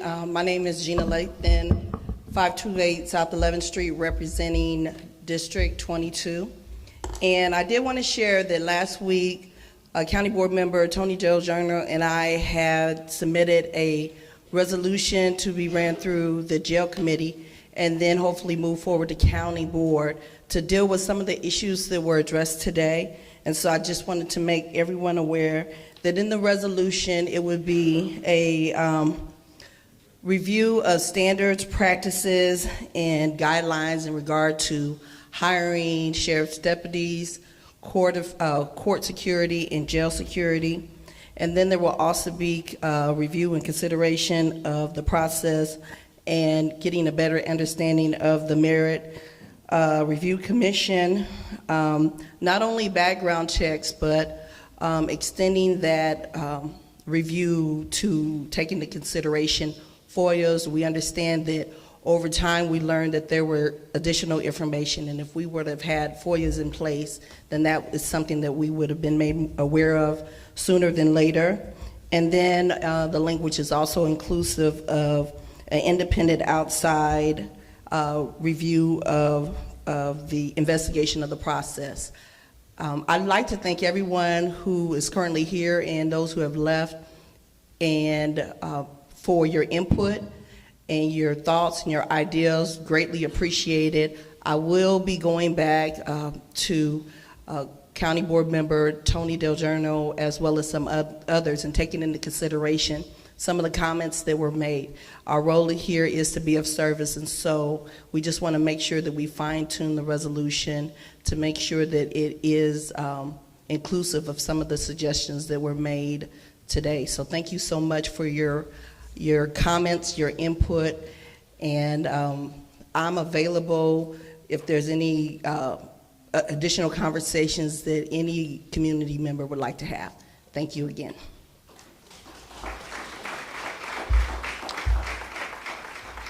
Thank you, Gina. Any other board member who is, Mr. Harris?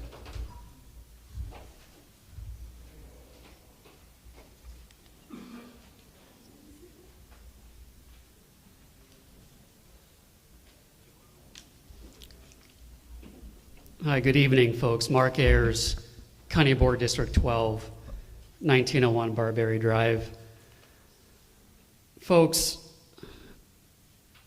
as you've seen beginning of the meeting, we often start these meetings with a prayer.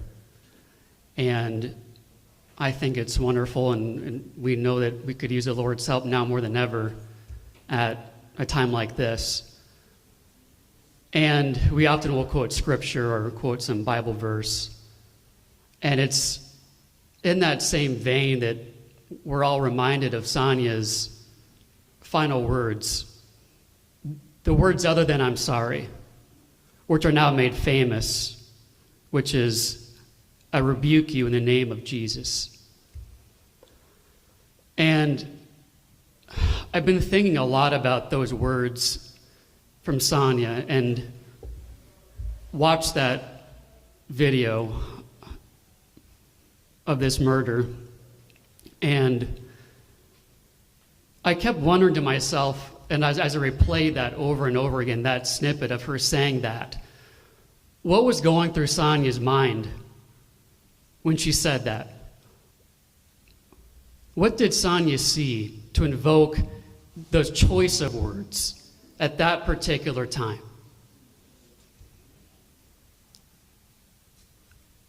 This is just my opinion, and I might be the only one that thinks this, and maybe not. But what I like to think is Sonya saw something in that former deputy, and I'm not going to say his name. I'm tired of hearing his name. That's right. What Sonya saw was wickedness, was evil, bad. Whatever word you choose to describe it, that's what Sonya saw. And she had tapped into something that was beyond this realm, and she saw it. And it was so wicked that only it could be rebuked in the name of the Lord. And that's why she said it. And perhaps maybe that is Sonya's way of being remembered forever. But it's also a way of telling us, not just as board members, to wake up. As citizens of this county, to wake up and look at not just people like the former deputy, but others like him. Others that chose to put people like him in office, to give him a gun and a badge. A lot of individuals went to a lot of great lengths to put someone like that in charge. A lot of people looked the other way when they saw his record and didn't speak up. And we chose patronage and nepotism over qualifications. And look what happened.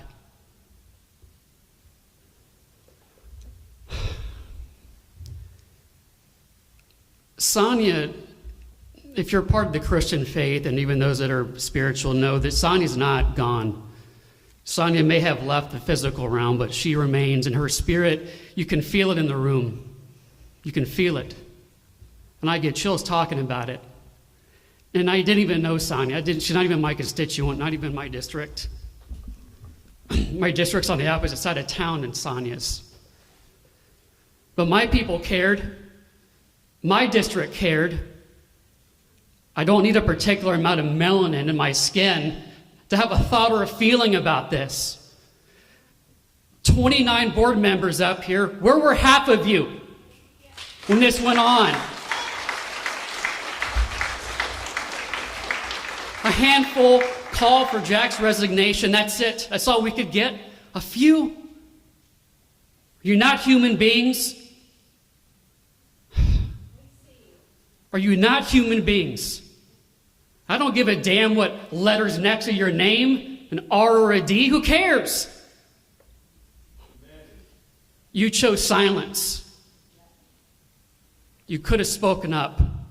And I hope you speak up tonight. A lot of folks left because they couldn't be here. But this is for the record. Where do you stand? So many people have questions about where we all stood. I admit I've known where I stood.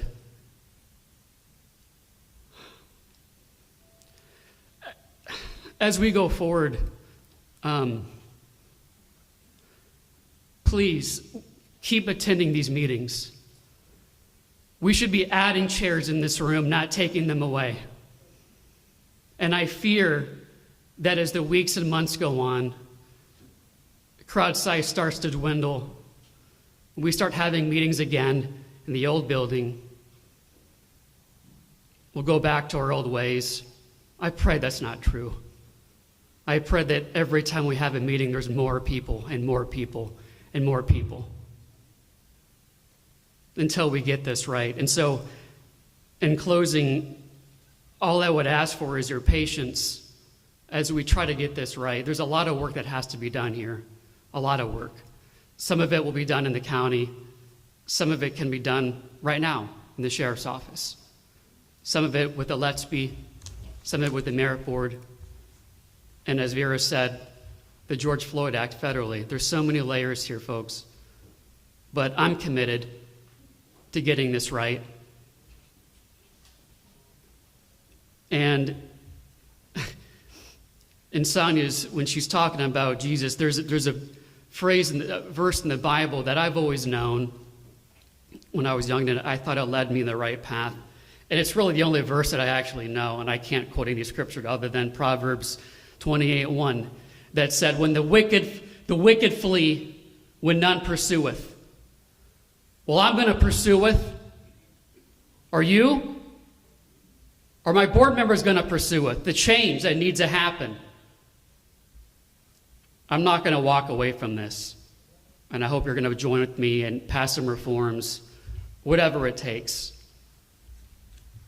This is for Sonia Massey. The nation's watching what we do here tonight, and I pray that we get it right. Thank you, Mr. Chairman.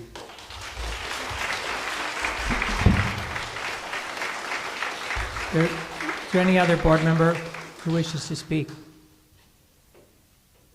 Okay. I just want to say to the audience, we very much appreciate your participation this evening. It was an extremely interesting evening. We learned a lot. And I have pages of notes from the speakers this evening. I truly believe the community is united as I have never seen it in horror at the inhumanity of Sonia Massey's death. And I also believe this community is united as I have rarely seen it in our determination to do whatever we can to prevent a reoccurrence of such a horror. The challenge for us is to figure out how to make those changes. A number of us have been trying to study what has happened in other communities that have been visited by this kind of trauma, Ferguson, Minneapolis, and seeking some help from those communities. There's a lot to learn here, but some themes are becoming clear. Step one is a lot of listening. Tonight was extremely educational, extremely good learning session, but there will need to be more listening, lots more listening. The second value that seems to be very clear, and I want to emphasize, much is not clear, but very clear, is transparency. Transparency in the process is really, really important. Beyond that, we need to learn from these other communities, from what worked for them, what didn't work for them, and begin to adopt those things here. And I truly believe the community is united in its desire to do that. That doesn't mean we won't make some mistakes, that we might not make some false starts, but I do believe the community is united in its determination to make a change. With that said, it's now appropriate to move to the regular order. The regular order is a long agenda. I know there are many members, many people in the audience who are interested in Mr. Canman's resolution. So, without objection, what is Mr. Canman's number? 20? 20? I think we need first to entertain a motion by Ms. Douglas Williams, seconded by Mr. Bendonia, to waive the 10-day filing period. All in favor signify by saying aye. Aye. Opposed, no. The ayes have it.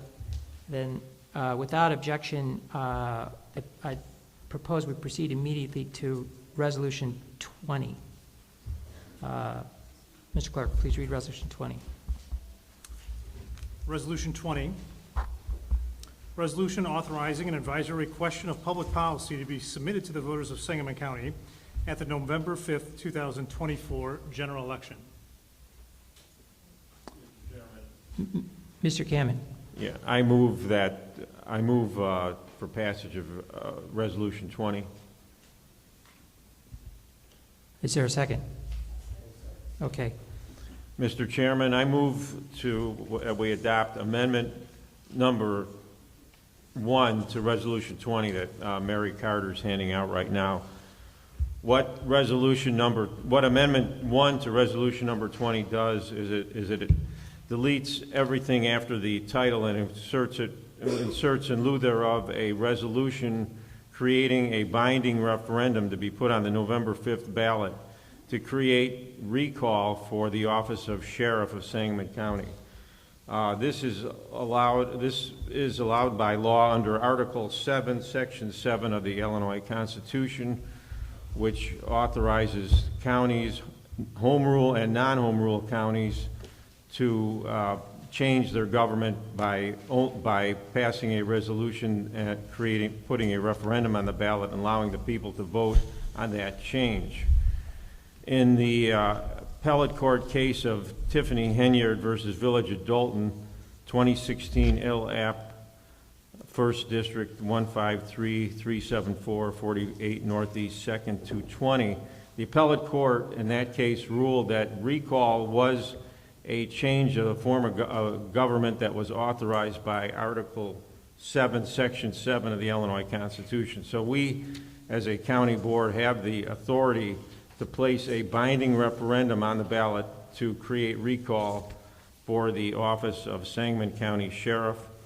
And I would point out that there are at least 3 municipalities in the state of Illinois that have adopted recall via this method by passing a resolution to put a binding referendum on the ballot. Those are Arlington Heights, Wheeling, and Buffalo Grove. And actually, one person was recalled successfully in Buffalo Grove. So I think this is necessary because what we just experienced was a situation where we had a sheriff who the public had lost confidence in him. That was clear right after the body cam videos came out, but he insisted on remaining in office. He said it would be a disservice to leave the office, and he fought and fought and fought, and the governor and elected officials, and there was even a full-page ad in the State Journal Register last week of numerous people that called for his resignation. He did finally announce his retirement, to his credit, but what would happen in the future if we had a situation like this again? I think we need recall in place in case we do have a sheriff in the future who, God forbids anything like this ever happens again, but we need a mechanism to allow recall. And the way recall would work, if this resolution was passed and then it went on the ballot November 5th, it would have to be passed by a majority of the voters of Sangamon County at the November 5th election to become law. If it became law, it would be very difficult to recall the county sheriff. It would require getting signatures of 10% of those who voted in the last sheriff election, which the county clerk and head of our elections office, Don Gray, can correct me if I'm wrong, but I think that would be somewhere around 10,000 signatures or more. And that's not easy to get. So it's very difficult. And 38 states, by the way, have recall for local elected officials by state law. We don't have it by state law, but entities like us, home rule and non-home rule, can adopt recall by adopting a resolution that puts the question on the ballot for the voters to decide. And I heard of these speakers. We had over 30 speakers, and I heard at least 17 of them call for recall. I've been on the city council and the county board for over 12 years. I never heard 16 people come out in support of anything ever at the county board or the city council. There's clearly overwhelming public support for this, and the resolution, by the way, does not say that we're for recall. All it does is say, put the question on the ballot, let the voters decide. So if you believe in democracy, you should vote for this resolution, vote for this amendment, and let the voters decide if we want recall. If they don't want recall, they can vote no. A majority votes no, and we won't have recall. I believe a majority are going to vote yes, but we'll see November 5th if this board accepts the amendment and then passes the resolution. Thank you for I appreciate a yes vote. Thank you. Okay, so, Mr. Cameron, I appreciate the spirit in which you're offering this amendment. You want to do something. I think everybody in this room wants to do something, but I think there is a problem with this amendment. Can our parliamentarian explain the problem?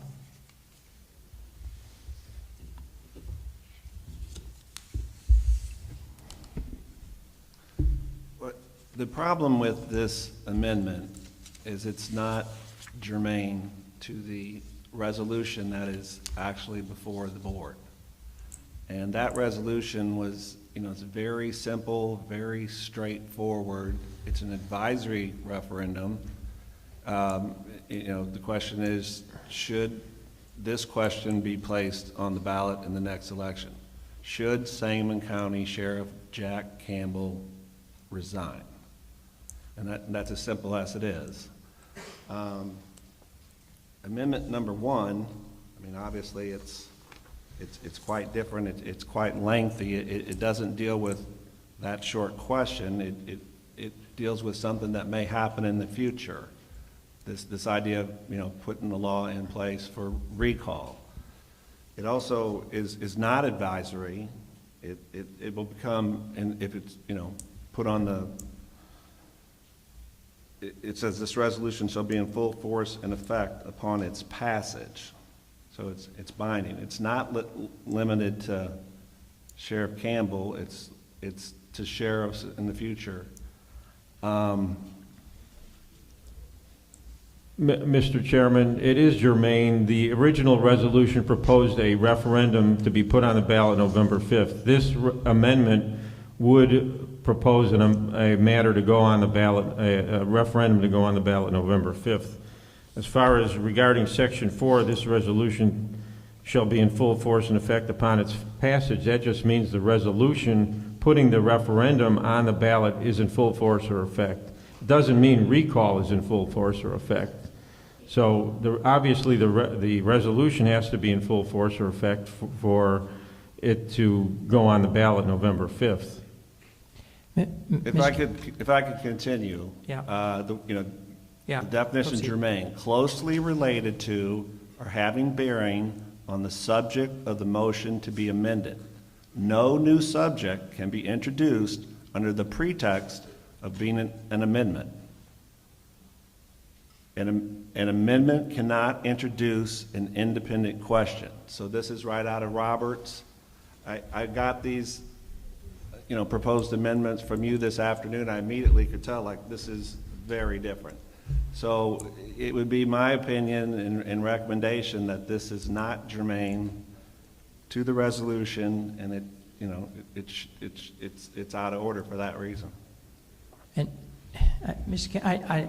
I realize for the audience, this seems like a lot of legal mumbo jumbo between the lawyers here, but what's really at stake here is this value we talked about earlier about transparency and the Open Meetings Act.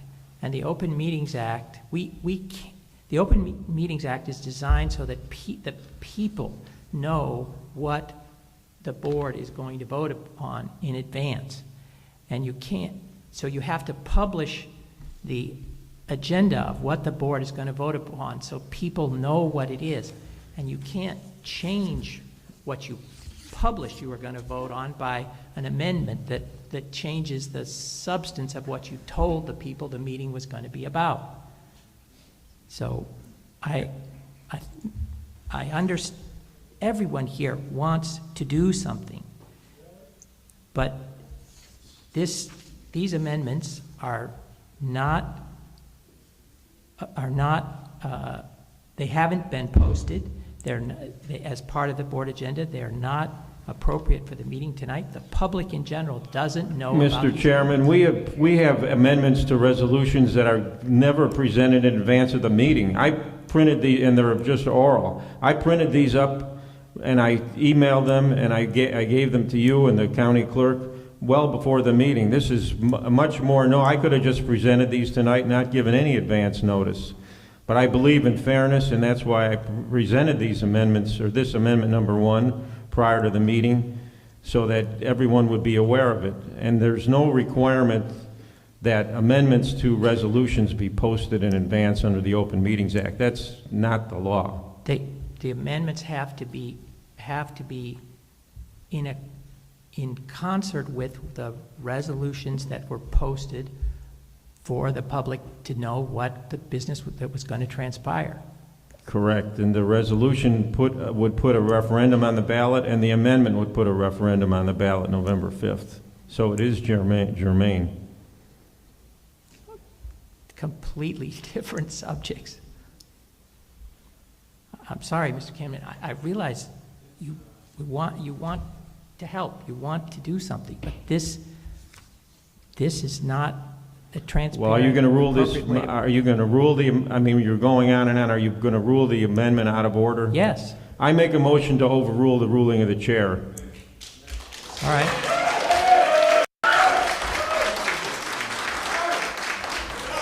Is there a second to Mr. Camen's motion? I second that motion. All in favor of Mr. Camen's motion, signify by saying aye. Aye. Aye.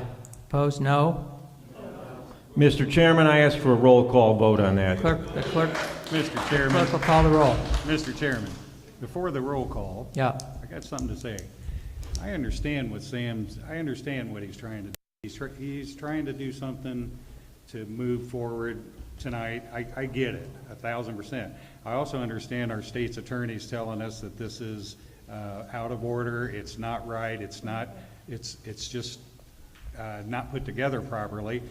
Okay, so here's before we do our roll call vote, and I know we got to do that, I'm saying that we have this election cycle. I don't know how many days we have left to build something that Sam's talking about here. If it's going to be a non-binding, when I talked to Sam the other day, it was going to be a non-binding advisory to the voters, and then we would take that to the state of Illinois.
Sangamon County Deputy Sean Grayson shot and killed Sonya Massey in her home. Our Capitol Bureau Chief Cole Hankey is live at the Bank of Springfield Center. Cole, the community has waited quite a while to have this opportunity. That's right, Karina. This meeting is actually still going on hours later. There were around 30 people from the public that took turns calling for reforms, investigations, and above all else, just answers about the death and the events leading up to the death of Sonia Massey. There were calls for investigations into the Sangamon County Sheriff's Office's hiring process. There were also calls to investigate the spending priorities by the office. And there were a lot of promises that the public was not going to let this conversation fizzle out. As the county now prepares to find their next sheriff, many wanted to make sure that the county board's priorities were straight. Transparency and accountability are key, and I call upon the county board members to push for strengthening laws around officer screenings, ensuring transparent budgeting, and reallocating funds to improve training. Now, we also heard from county board members, specifically the Democrats on the board, as well as the board chairman, Andy Van Meter, talking about how this was likely going to be a long process, and they wanted to continue to encourage community engagement in this process and continue to see the big crowds like they were seeing tonight. Karina? So, Cole, lots of call for change. Did the board vote on any specific policy tonight? Well, that debate is actually still ongoing just in the basement below me. There was one specific policy that was put up for debate today. It was actually a referendum that one of the county board members, Sam Camden, wanted to see on the ballot this November. Originally, he wanted to just ask voters, should Sheriff Campbell resign? But after Campbell announced his resignation last week, he actually pivoted and said he wanted to ask voters if they believe they should have recall power on local politicians at the county level. The difference, that referendum would have been binding, meaning the county board would have had to enact recall powers for voters in the county. Republicans in charge of the county board specifically saying that that change, making it an advisory referendum to a binding referendum, was too big of a change in such a short period of time, and it was actually the whole amendment or the whole referendum itself was out of order. So they were actually taking steps to kill that referendum for the November ballot. So it's not looking like Sangamon County voters are going to have their say on that particular matter this fall. And Cole, what is the next step after this meeting is over? The next step, Karina, is finding a new sheriff. At the end of this month, Sangamon County Sheriff Jack Campbell is going to step down. From the time he steps down, the county board has 60 days. The county board chairman is going to make his appointment. County board has to approve it by a simple majority. That's what's next. All right, Cole, thank you so much. In other news, new tonight at 10, authorities